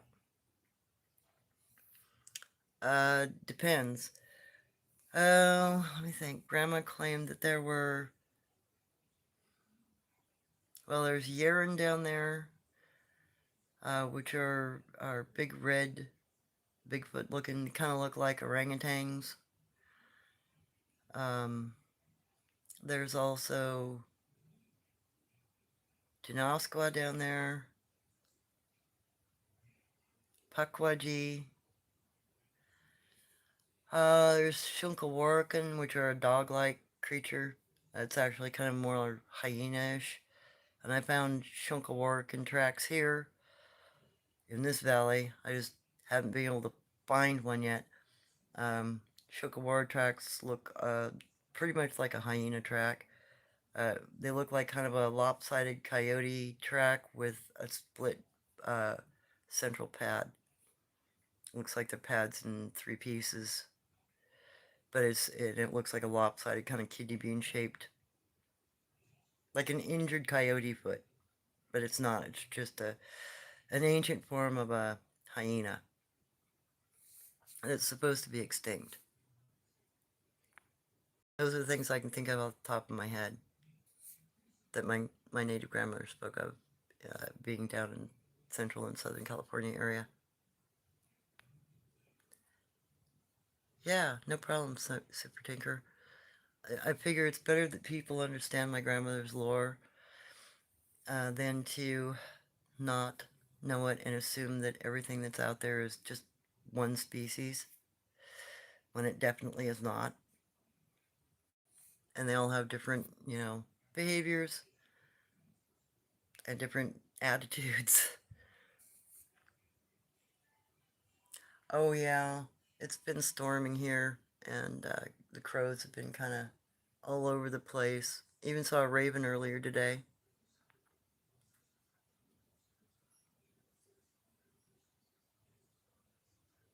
Oh, thank you, Lila. I'm so glad that you've enjoyed this, because I would rather speak freely and be called a bunch of names than to keep my mouth shut at this point, because there are just too many people out in the woods trying to find these things, and it's better to be informed, especially if anybody has any modicum of decency to do so and help people out by sharing old lore and information.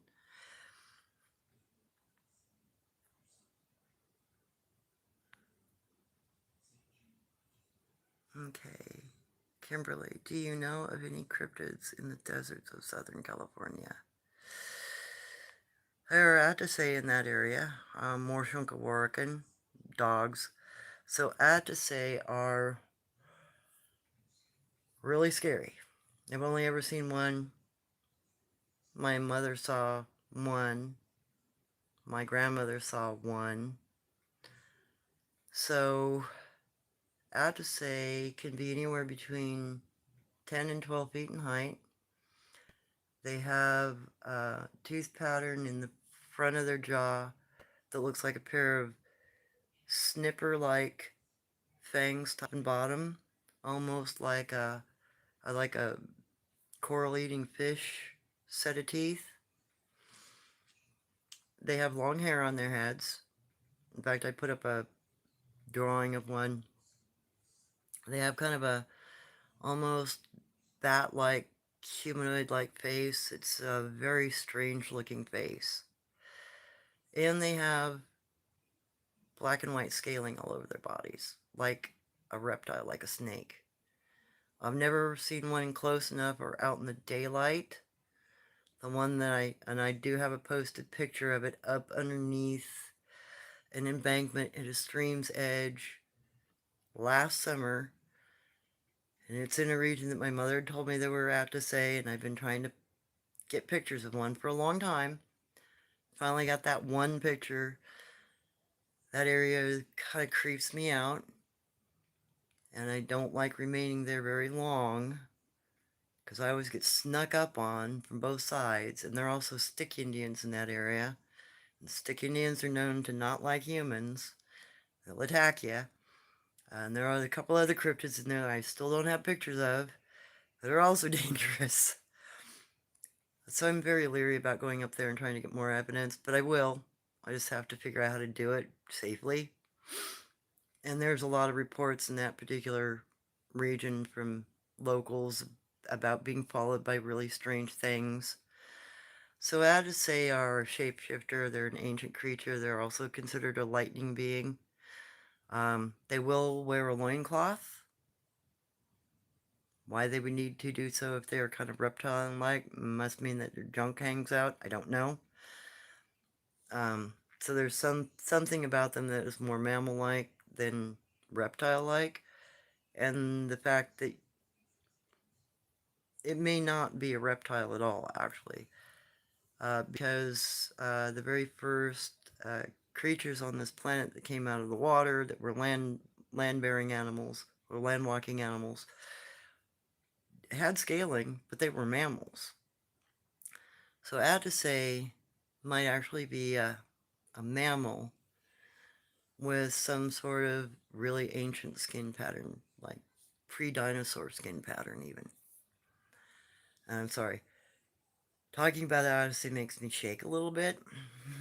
So I'm sorry. If the phone starts shaking, it's because I'm a little nervous about talking about them. Because they're considered to be very powerful creatures. My mother claimed that on her her turnout,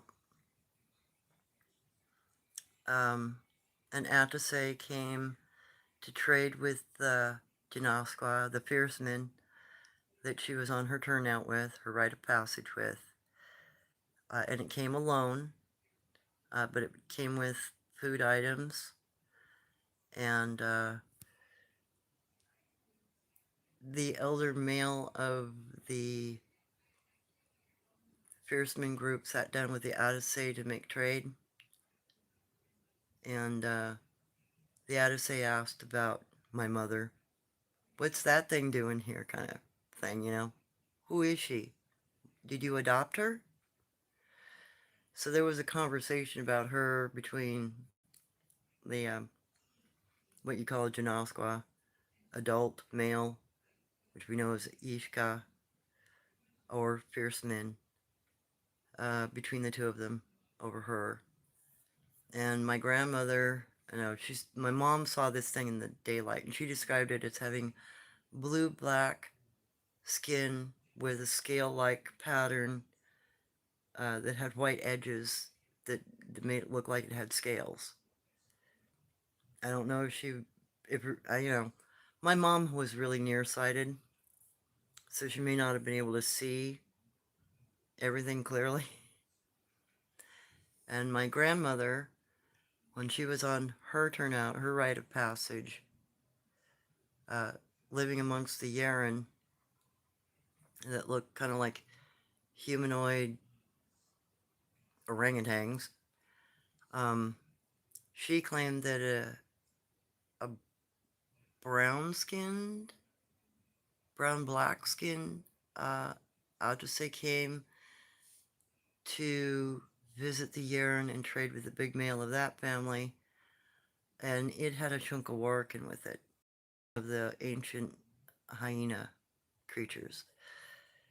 Um, and it too had brought a bag of goods and had brought other items, tools of some sort to trade. So they are a kind of function as a runner between some groups, as far as I can tell.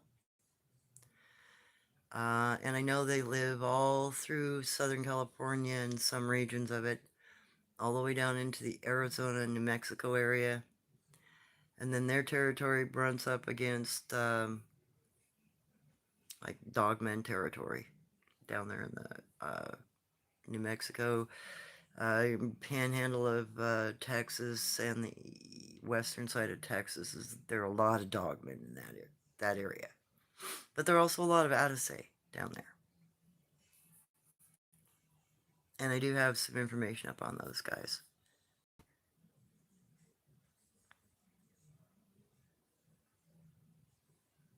Near Edwards Air Force Base.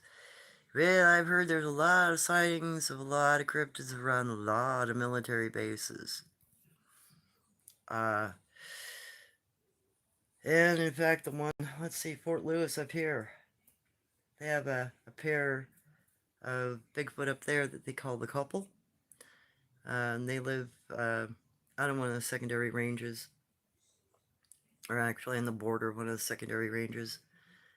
And if you report that you've seen one, your commander will tell you you didn't see one. And if you freak out and, run for cover because you're out on one of the guard towers and you're bugged, they won't force you to go back out on the tower, but, they'll tell you not to report it. Any place that's more or less the same as it's been for the last 100 years, any area, any region that's been more or less untouched, is going to have a ton of cryptids around it. Reservations are like that. Military bases are like that. Deep forests are like that. Any place we don't go, you're going to find a lot of them.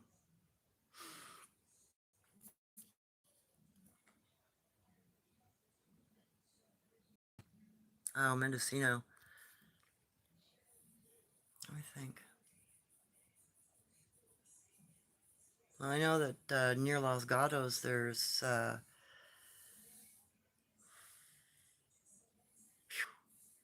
are underground cryptids in that region that are pale skinned, but they're not crawlers. There, there are cave Japanese that never wanted to come out of a cave, and they immigrated here through the crust of the earth uh, right after the Younger Dryas event that happened, what, 12,800 years ago, roughly? Um, they supposedly entered the north face of Mount Fuji and took 3.5 years to get to the west coast, San Bernardino area, and at Los Gatos, California, there's a massive cave opening. The locals down there call them albinos. Um, the Let me think.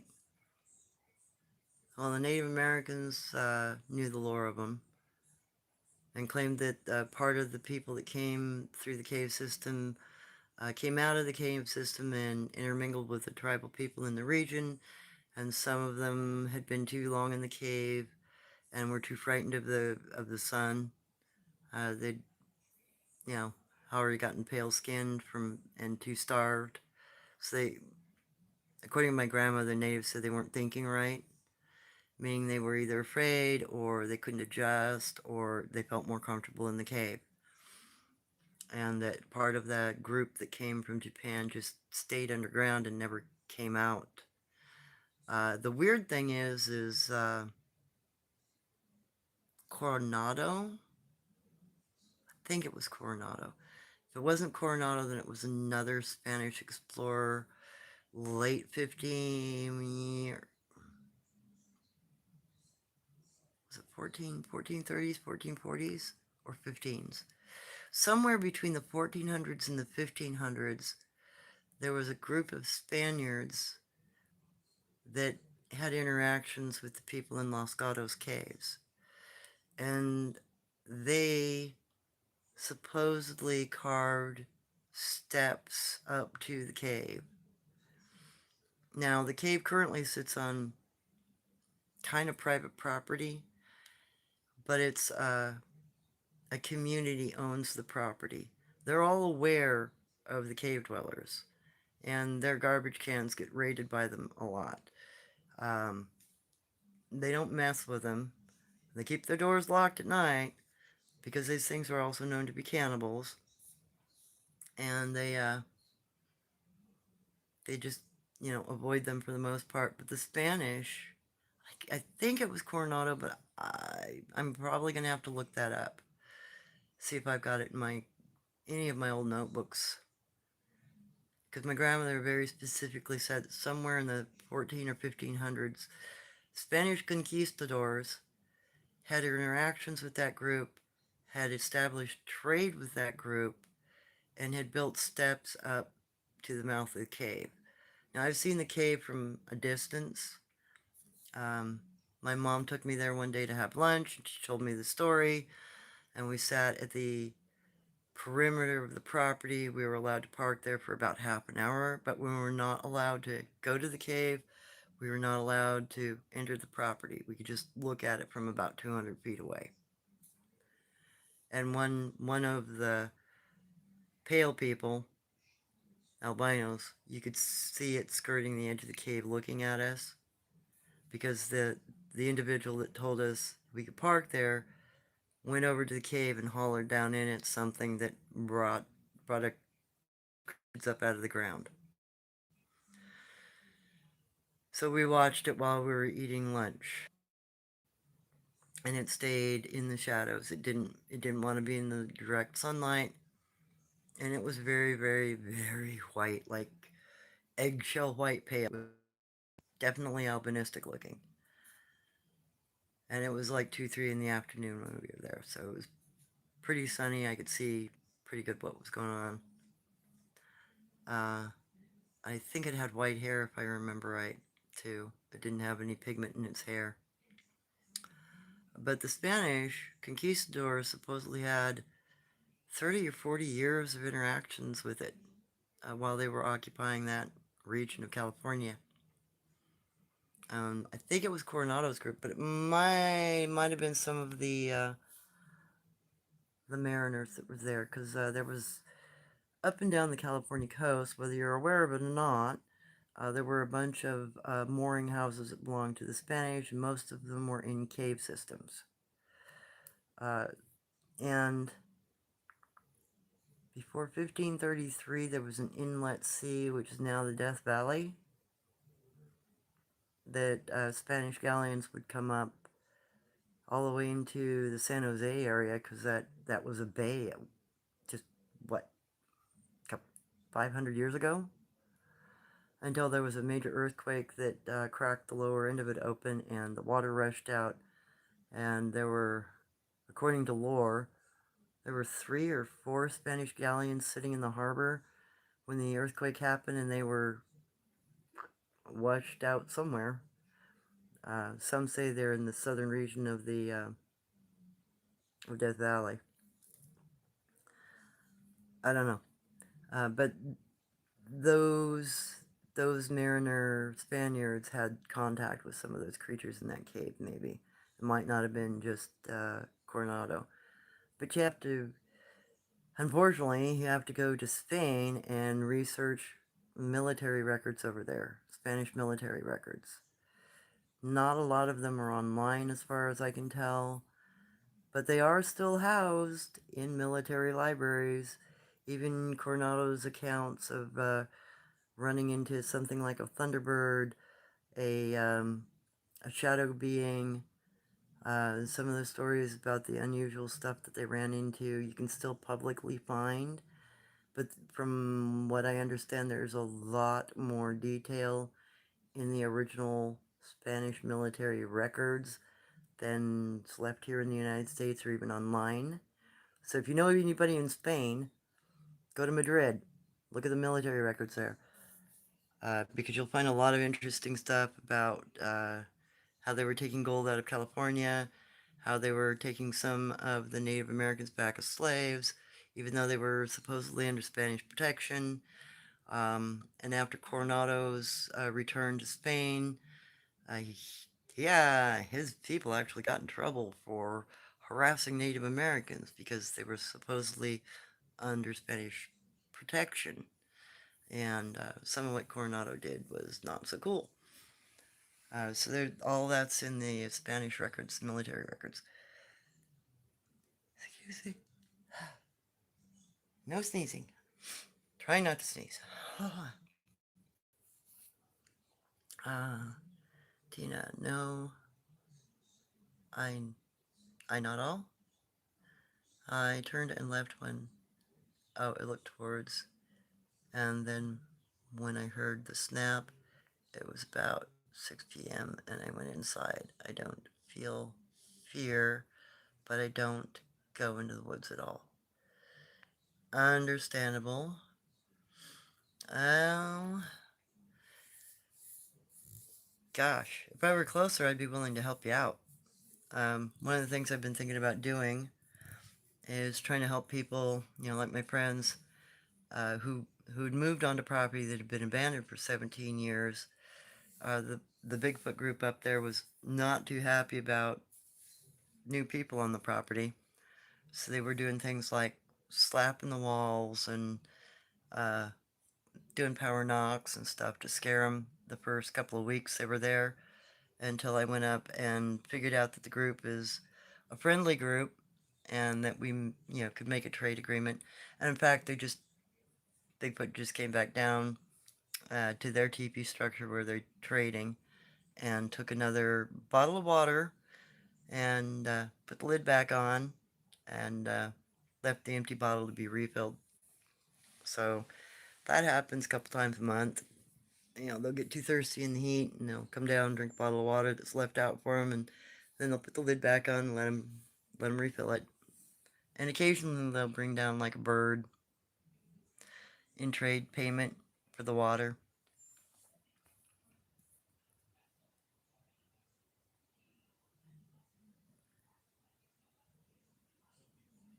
Oh yeah, yoy, super big fire going on 30 Mile North, 100,000 acres. Oh my God, southern Utah.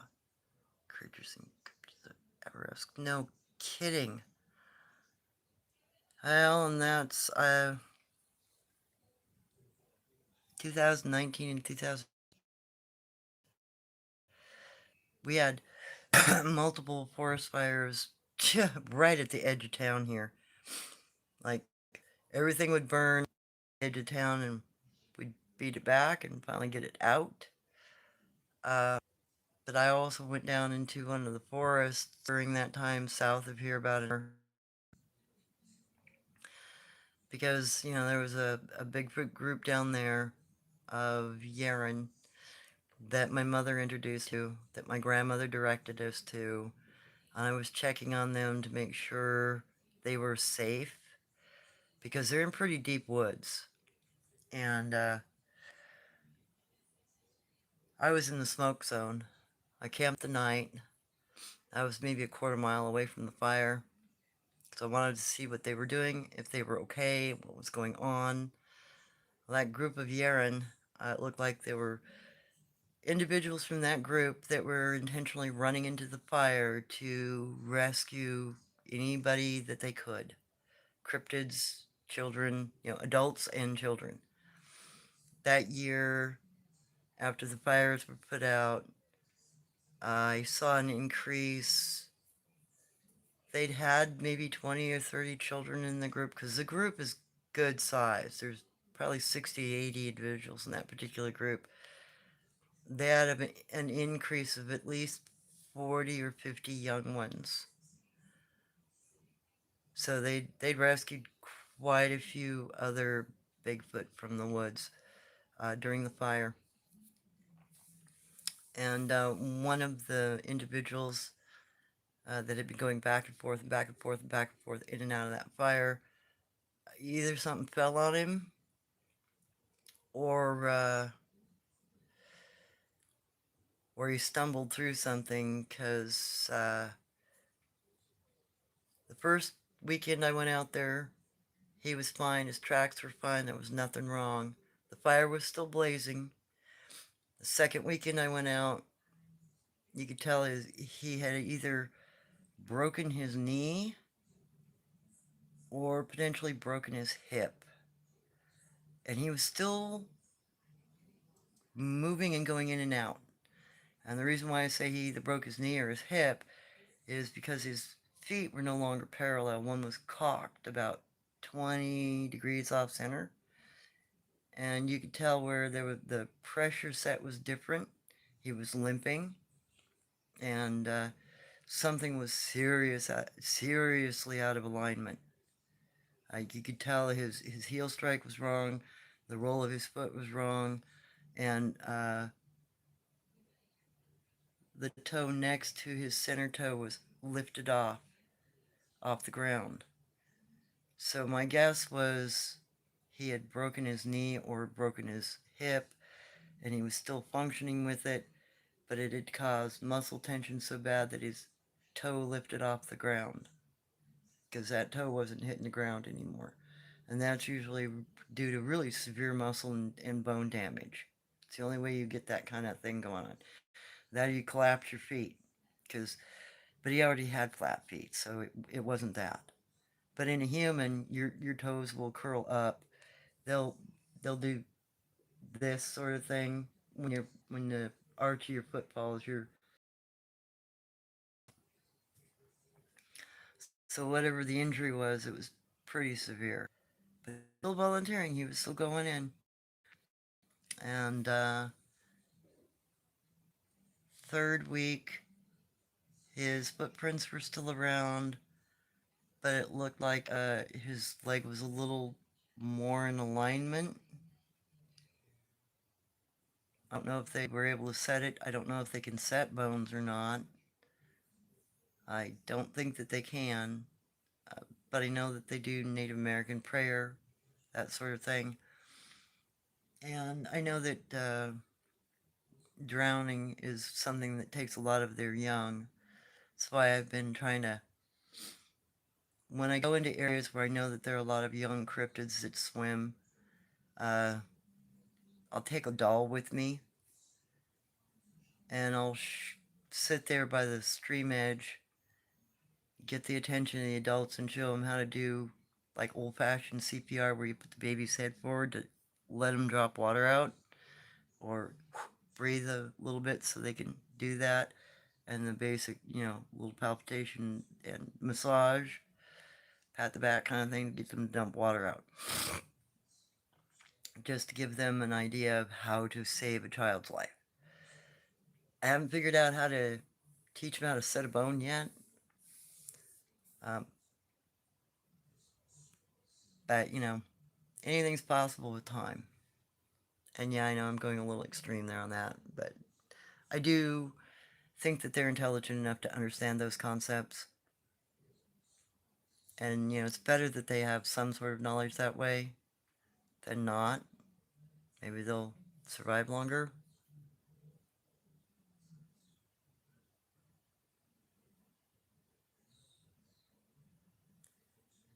Tar... Pterodactyls. Excuse me. Pterodactyl sightings are most highest in South Texas and connecting Cali. Well, there are also a whole bunch of them up here. Not particularly in this state. There are a few locations where they are in this state, and I know where they are, and I'm not saying anything about that. But there are also a bunch of pterosaur and pterodactyls that fly over Montana a lot. There are cave systems over there, according to my native grandmother, that they live in. And I know of at least one cave system here where there are pterosaurs and pterodactyls. And they're not small. And they're scary. They're big. At least the ones that flew over us. And this area this valley that I live in, is, well, right about this time of year, if there wasn't cloud cover, uh, occasionally you'll see 2 or 3 fly over during the day. Because they migrate, they go out to the ocean and they fish, and then they go back to their cave system. Additionally, at night, if you have ever... See, Papua New Guinea has a population of what's called the Ropen, which are some sort of pterodactyl, pterosaur. My father, during World War II, saw some on that region and described them, and the researcher that's been down there for, 30 years, describes them as having a glow bladder in the front of their bodies that glows orange. Well, out here at the local airport, about once a week, you'll see 2 or 3 orange glow balls following planes off the ground.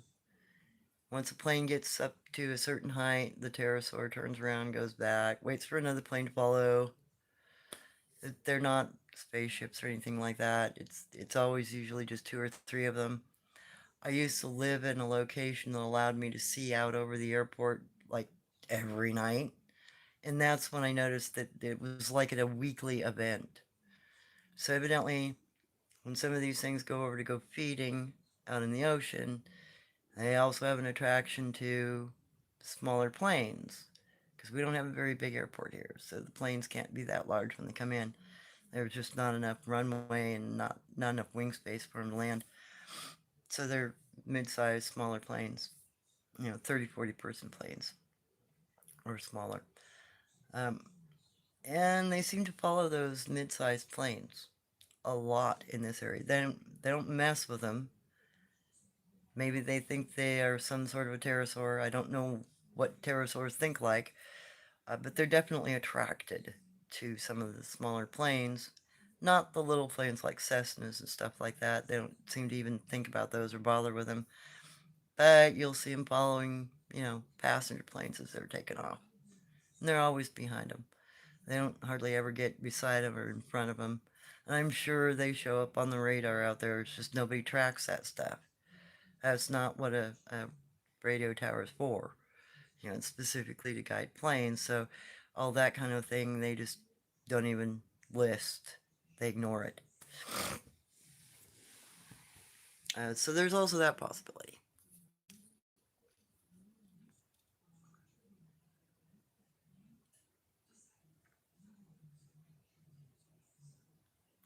Oh, okay. Oops, I meant to say It is quiet. Very quiet here. Has not bothered me at all. Well, and that's the one with orange or yellow eye shine. I think cougars also have yellow eye shine if I remember right. Bears have red, foxes have red. Unless it's 8 feet off the ground, if you see eye shine, it could be another predator, could be just something normal, not abnormal. I mean, a big cat, though it's not often that they'll step on a stick and break it, but cats, deer, bear will step on stuff and break it and it'll snap. Not to discount your experiences at all, just throwing other options out there.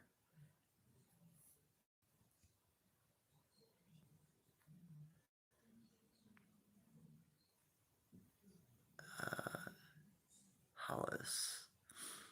David Plays claims the DNA from hair has been done, tracking the mother's side of human 1500 years, no ID for the father. Well, let me address. I've been thinking about studies, and here are some things to consider. So, in the history of the world, since humans have been on it anyway, which is what, maybe 2.5 million years that we know of, there have been 10 extinction events where men die off on this planet.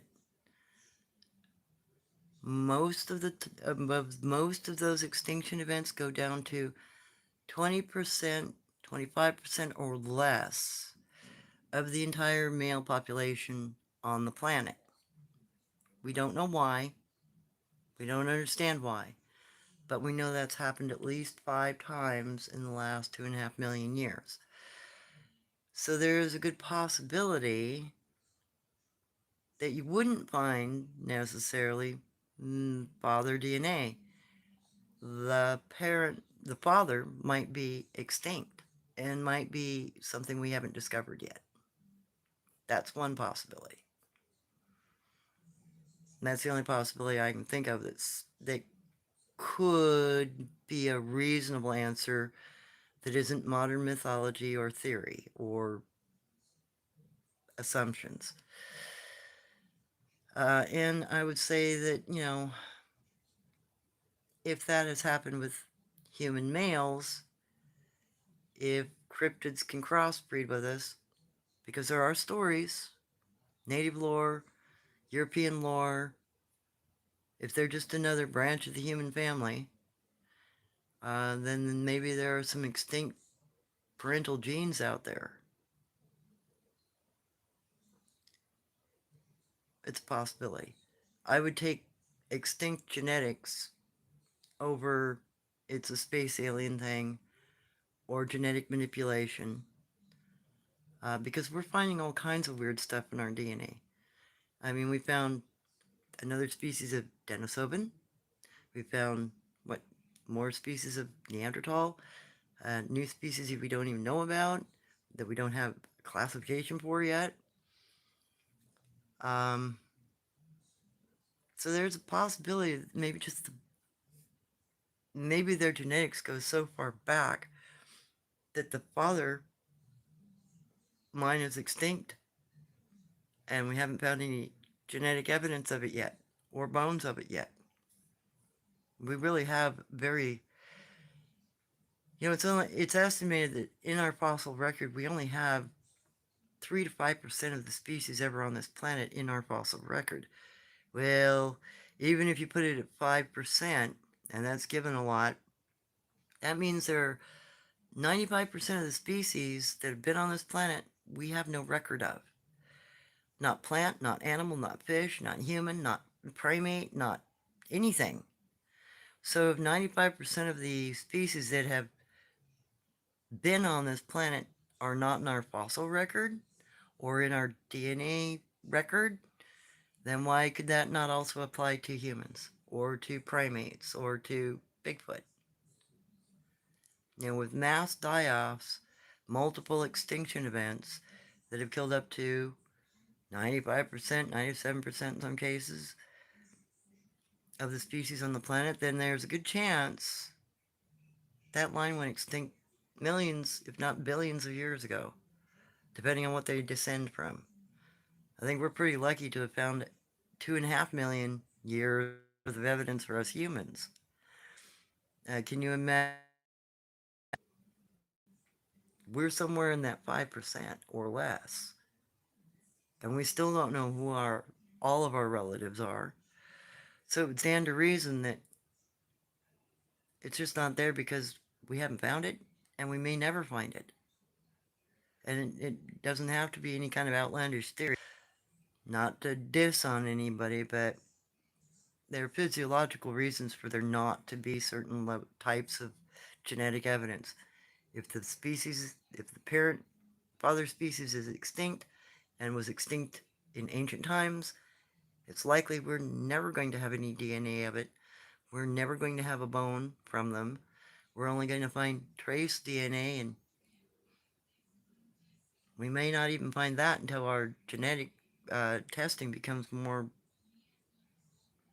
precise and more detailed. And the reason why I can say that is if you guys are familiar with the La Brea tar pits, um, they can't genetically test for everything that's in the La Brea tar pits. Uh, there are, there's what, something like 4,000 pounds of bones alone that have never been identified. They don't know what species they belong to. They don't have a genetic test or a trace test yet that they can even test those bones with. They're sitting in cold storage until science gets to a point where we can test them. God only knows what we're going to find in 4,000 pounds of bones. We might find a parent DNA. We might find a father DNA. We might find whole new species of animals or other things that we never even knew existed that aren't even in our fossil record yet. And they also store something like 20 tons of soil. Everything that's been sifted from the La Brea tar pits, they never threw any of the sift soil away. It's all packaged. It's all under lock and key, waiting for genetic sampling once our science gets advanced enough to do trace DNA on stuff that old. So that right there, the La Brea tar pits may have 1,000 more species that we've never seen, and we just don't know it because they're sitting in a box waiting for somebody to build a test that can test it. So don't make any assumptions that we know as much as we think we do, because we really don't. At least not in my opinion.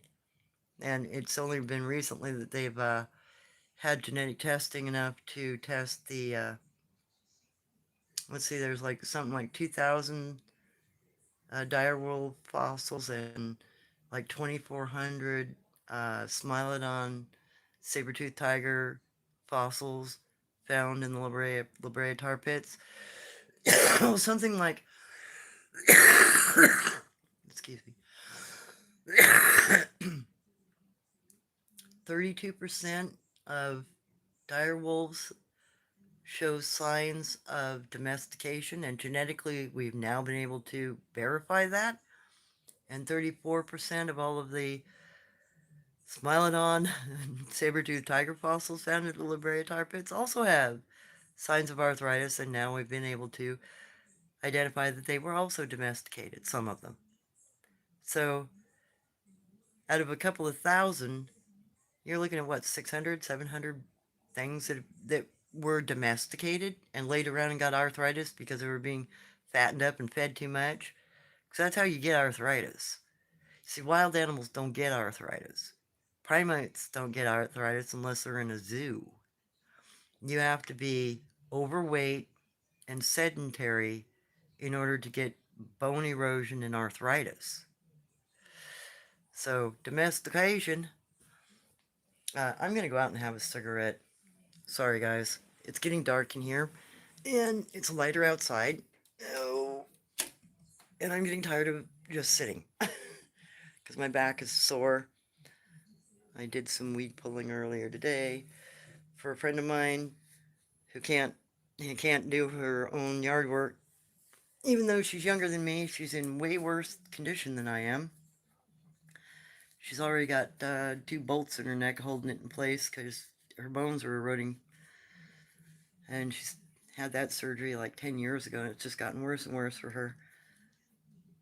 So I know that she cannot do her own yard work, so I go over and I help her. Because, well, that's the right thing to do, isn't it? Especially since we've known each other since high school. So I gotta get myself a coat. It's gotten chilly out there. It's overcast. Sorry for the squeaky door. Yeah, something not to be so chilly in. And if you don't smoke, I'm sorry for offending you. But hopefully I can have the willpower of my brother. He smoked for many, many years, and just last year he said he was done. He put his last pack of cigarettes down, and never picked them up again. His doctor was totally freaked out. How could you do that? And he said, well, you told me I needed to stop, so I did. It's like, you don't need any nicotine patches or anything? My brother's like, no, just having self-confidence and will. You can do whatever you want. You don't have to be subject to anything that you don't want to be subject to. But, that's a definite mindset thing there. I'm hoping my mindset will be like that, and I will be that strong.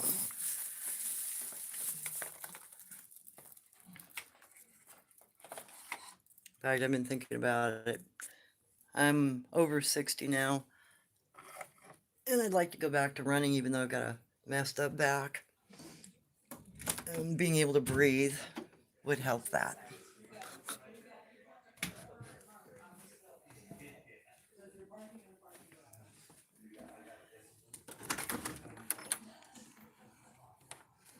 So let me go back through some of these questions or comments.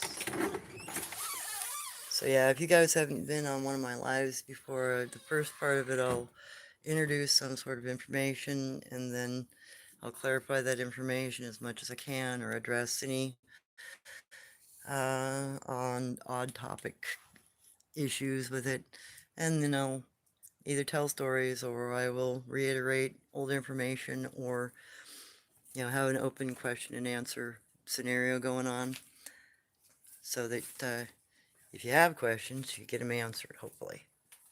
And if you haven't had questions, maybe it'll get you thinking so you have some.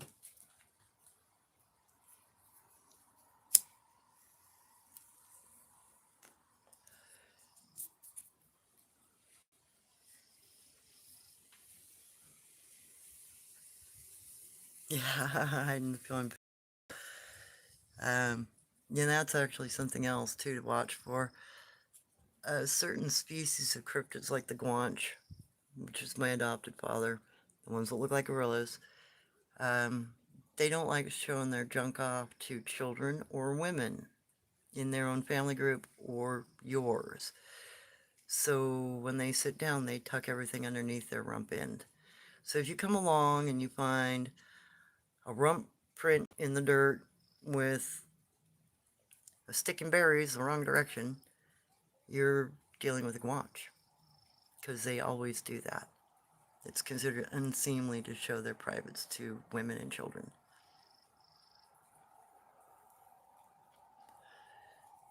And I have found one sit spot like that here. The individual comes back to the area pretty regularly during the summer. Location here that's got a nice sandy like outcropping. This time I find a rump print with the berries and things backwards, I'll take a picture and hopefully it gets me in trouble for it. I'll put it up so you guys can see what I'm about.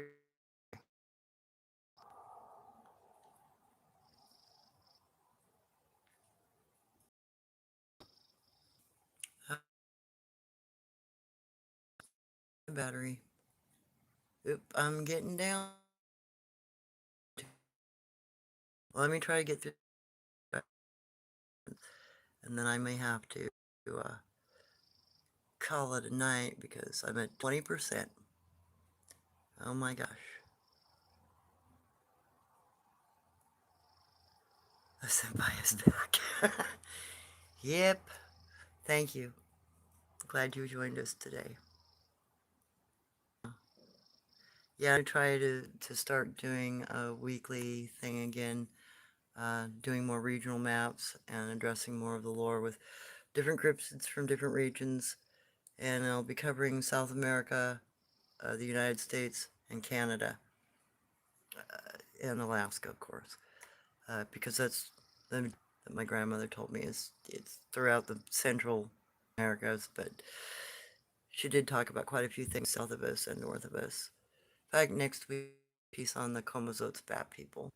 And I think I'll do these on Sundays around 6, because that seems to be a pretty convenient time for most people, and it gives me a chance to rest before I have to do a show, and I can get my stuff together, drawings and maps and stuff like that, so that you're aware of things.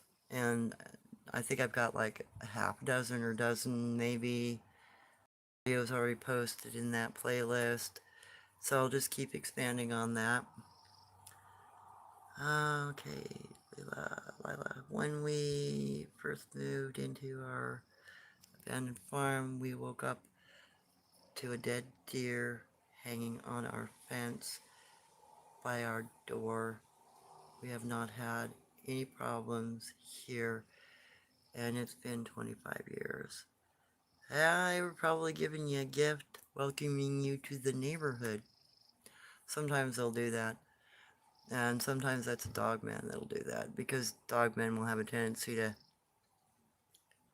leave pieces of deer around and do some what you consider unusual things. Like I found a fawn 2 years ago down in the gravel pit area where the dogmen are. It was maybe 6 or 8 months old, and I found a back leg with a haunch and the rear end of it, but the dogman had taken the tail and pulled up to take the back strap off of the deer carcass, sinew. That's used for sewing. So they had broken the tail and strap off the spine after they'd, eaten the rest of the end. And it didn't look like they'd used any cutting tools to do it. It looked like it was all done with force. And then, the pieces that they didn't take or eat, they threw them up in a tree. They took the back strap and the tail, and they left the one haunch. So I'm assuming they were doing a trade with another group, and I had just stepped into the middle of it by accident, because it was pretty fresh. It was still very pliable. It was maybe 3 or 4 hours old at the oldest. So some of the things that people think it's violent behavior. Now it's maybe just because they don't have tools or don't use tools, or they do things a little differently and you aren't aware of it. If you've never been around it, you never had it described to you, then you're going to make assumptions that may not be true. So that's another thing to keep in mind. We have a tendency to freak ourselves out more than we need to sometimes. And I think that happens a lot when people are looking into cryptids, because one, they're huge. Two, most people are scared to death of them. And three, the first time you see one, you are probably going to wee yourself. I know I did. I was 5, and I dashed back out from underneath my little blackberry fort because this giant monkey was crawling at me and scared the wee out of me, literally. Took me 2 weeks before I was willing to crawl back in there with her. And I tried for 2 weeks to figure out what she was, try to make friends with her, try to bribe her with food, try to drag her out from underneath the bushes, coaxing her with grapes. None of it worked, but I finally got the courage up and I just went back under the bushes with her.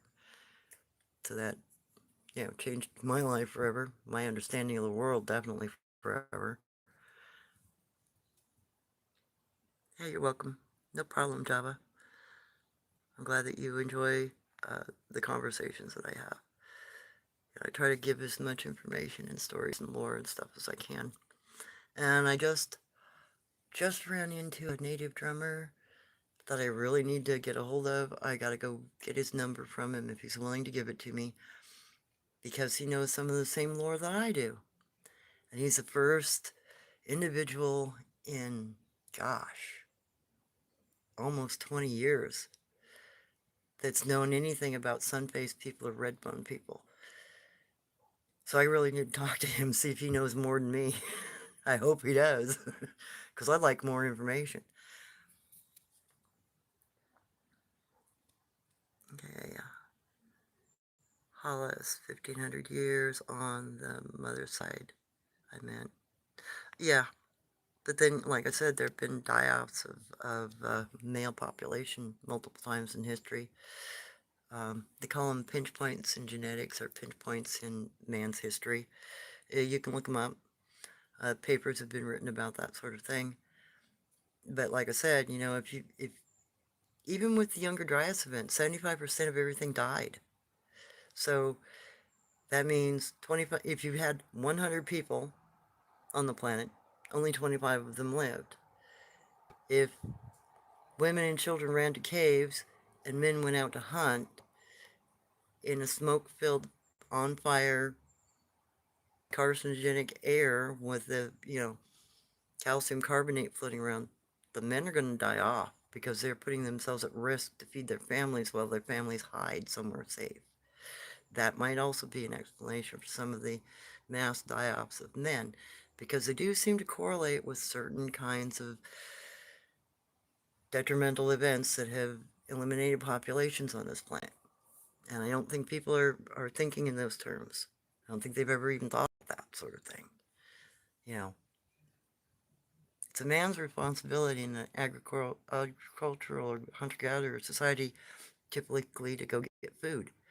So they're the ones that are putting themselves in front of the predators, the prey that they're after, and then any kind of volcanic action, earthquake, flood, all of that, they're putting themselves in that to feed their families. And we're not thinking in those terms because we live in cities and we go to grocery stores and we have houses. And it is a little chilly out here, that's why I'm shaking a bit. So, and maybe we just need to think a little differently, think outside of the box. Don't accept what's been told to us, just think about how it could be.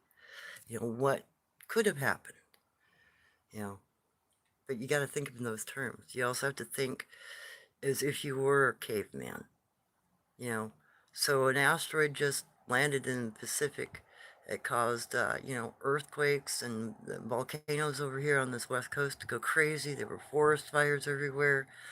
What are you going to do with your family? How are you going to get them food? Who's going to be at risk? We got to start thinking that way in order to, come up with some logical, reasonable factors that contribute to, die-offs of men.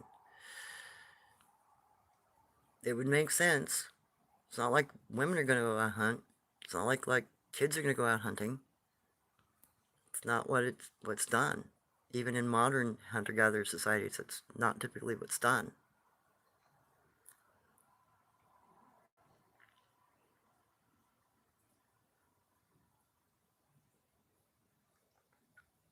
Extinct father genetics is what I was thinking too. Yeah, but we haven't, like I said, Hollis, we haven't started thinking in the disaster end of it. Because, every time there's an extinction event, that's a disaster, and it's global. It's not regional, it's not territorial, it's not just on one side of the planet. It involves the entire planet, typically. So, think bigger. Use some logic. That's me, I'm always, use some logic. All my friends call me Spock. Because I'm always logic-driven.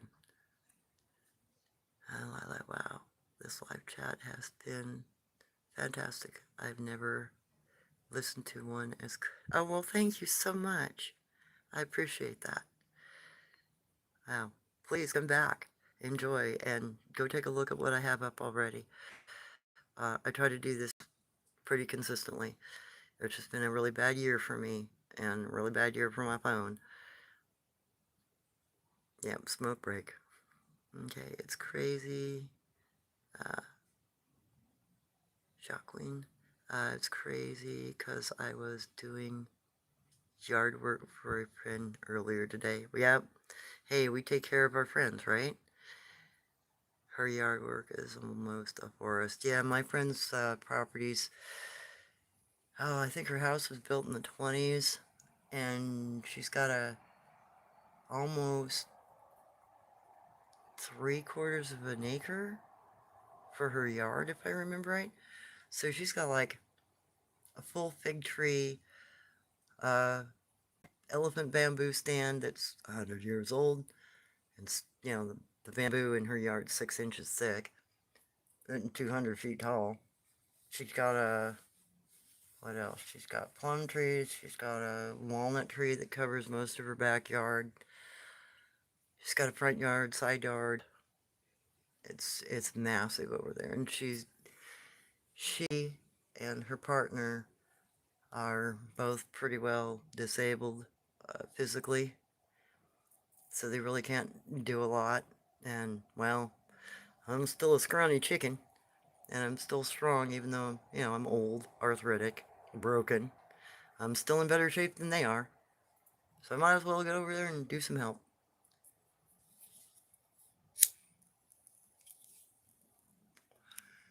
Besides, she's a great cook, and I love her lunches.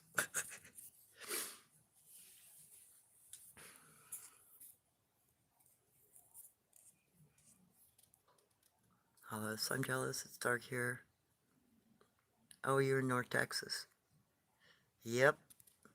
The sun's just starting to go down here. It'll be probably another, I think 10 o'clock or 10:20 is about when the sunset is here.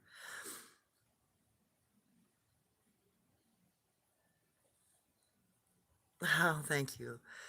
I'm so glad you really like this. Yeah, I don't want to keep any secrets, and I'm not about making money off of this. I do have a GoFundMe up, which I need to get back into. I haven't been able to do what I wanted to do with the trailer hitch on the back of my Jeep. Uh, that's unfortunately delayed because of my transmission issue. So I'm going to have to do something, either rework my GoFundMe so it's focused on raising money for my transmission, or throw some pictures up, do something on it. I haven't been able to get back in on this phone since this phone got bug infested or whatever's going on with it. Uh, and I haven't gotten over to my friend's house to see if I can use their computer to get into that account. I really need to do that so I can start getting donations again, though. I've been trying to fundraise so I could go on the road and document the places I was taught in and revisit some of the locations where I can get face to face with some of these cryptids and document different petrified tracks and petroglyphs and cave systems that I know of that have cave paintings and petroglyphs and all kinds of stuff in them that aren't hardly even on a map these days. But I know where they are because I've been taken there by my mother. Okay. Alright, doesn't look like there's much in the way of more questions. Oh, Max, I just broke my box fan. Oh, ouch. A blade broke off, but now it wobbles. Still going through. Ay, ay, ay. There's a simple way to create a cooling plate, but you cannot use it in a closed room. If you use activated charcoal in like a flat tray, you moisten it. Don't put a lot of water in it. Just moisten the activated charcoal. It's the same stuff that you use in charcoal filters for fish tanks. You set it in an open window or in an open doorway where there's a breeze, and you make sure you've got exiting air, because you will have a carbon dioxide buildup if you do this wrong. So never put it in a closed room. Never close the door or the window on it. You can lower a room's temperature by about 10 degrees with a 8 by 11 fan. My grandma used to do it all the time. You just soak the charcoal, drain the extra water out, set it in the window, make sure another cross window is open. It'll cool that room 10 degrees. As soon as the charcoal moistens or lose moisture, she usually just uses a squirt bottle and re-moisten it that way. Or you can soak it. But it's best to soak it the first time so it completely absorbs water. That'll last you all summer. And it's like $6. But don't use it in a closed room. Please. It's dangerous. But you can set it in any breezeway. It saves you a lot of electricity too because you're not running a fan. And if you're a person that can tolerate a little heat, then dropping, if you're in a 90-degree house, dropping it to 80 will help. She used to use that in California all the time. Something they used in the pioneer times. But, back then you had to know how to make your own activated charcoal, which is actually not that good, not that difficult. To make activated charcoal, you take wood, not briquettes. You can't use briquettes because that's got chemicals and other stuff in it. It doesn't work the same. It's not the same product. It's not activated charcoal. So activated charcoal is just underground charcoal. So you take a tin container. You put one hole in top of it. You put sticks of wood inside of it. You build a fire underground. You dig a pit. You build a fire underground. You get a bed of charcoal coals going real good. You set your can in on top. You cover it with, you know, charcoal, embers. And then you let that wood, cover it all over. Cover it with the embers and then cover it with 3-4 inches of dirt. You let the wood inside the tin burn for 24 hours in the ground, and what comes out of that tin is activated charcoal. You can also use it for drawing. Basically, it's the same stuff. Otherwise, you're just dealing with embers, and embers are not charcoal. Charcoal actually has to be created under an evacuated system where you're removing oxygen from the wood, not adding it to it. Because if you know how to do foundry work or forging, you'll understand the difference between charcoal and coke. Coke is what happens when you've got charcoal and you pour water on it. It becomes coke. Coke is a long burning charcoal, but you have to have water to make it work. Yeah, I'm a chemical weirdo. I don't fail my chemical tests ever. In fact, I get 100% on them because I paid attention in science class and was very diligent with that. Okay, Max. I've tried frozen water bottles tied behind a fan, but doesn't seem to do much. Yeah, no, you have to make a sump in order for that sort of thing to work. So sump is you can use a 5-gallon bucket with ice water in it. You have to have a closed lid and a external fan, if I remember right. You'd have to look it up, but I think that's correct. And then you can cycle the cool water out of the bucket.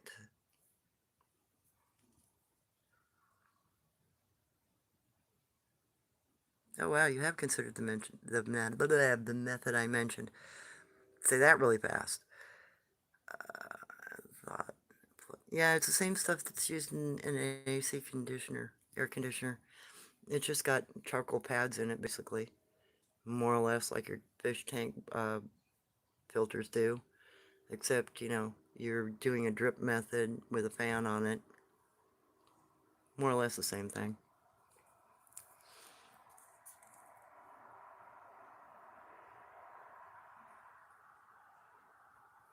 Yes, when you throw water on a fire, as the embers are going out, that becomes coke. And if it's coal, because coal is compressed uh, wood, so it's not petrified wood yet, but it's coal comes from compressed degraded wood that's underground. So it's more or less the same thing. You can do it in a press, actually. If you've got a 20-ton press box, you can make coal, and then you can turn it into coke. It's a rudimentary form of coke, because you actually have to have coal to make coke. But rudimentary, it's good enough to do basic foundry work with. You can melt anything that doesn't require more than 1,200 degrees, so you can melt, let me think, you melt lead, iron, some types of low-grade copper. You can do basic smelting with just a wood fire, but it's really archaic. You know, a lot of ancients just used dung, wood, and straw to smelt metal with.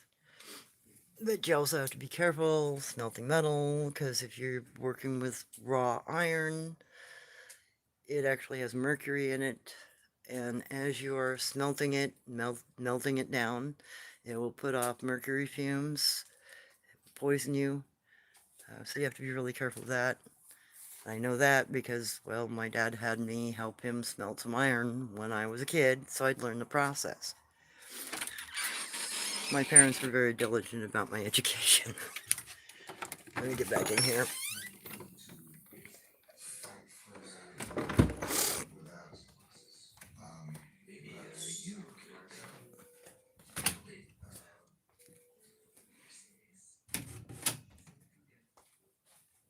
Let me set stuff down because I don't like keeping cigarettes in my pockets. All right,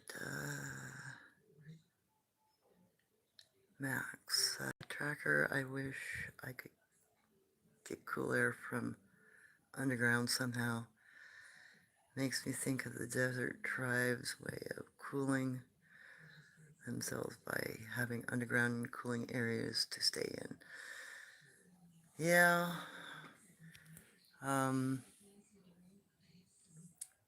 Natives in the Southwest, uh, when they make their hogan, they leave a slit in the north side of their hogan, if I remember right, to create a breezeway. And they will put water in a divot so that cooler northern breezes coming in on the desert will blow over that water and create a cooler interior to their hogan. Doesn't decrease a lot of temperature, but it does help.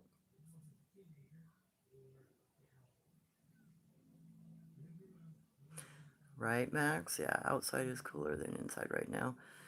If it gets really hot in this room, because it's south facing, at night I will open this window and put a little tiny fan, maybe 6-inch or 8-inch, in the window for about 20 minutes, and drop this room 8 to 10 degrees. Then I close the window, close the door, keeps it cold in here until, about 3 in the afternoon, when the sun hits that window, hits that wall, and heats that side of the house up. Stays pretty good.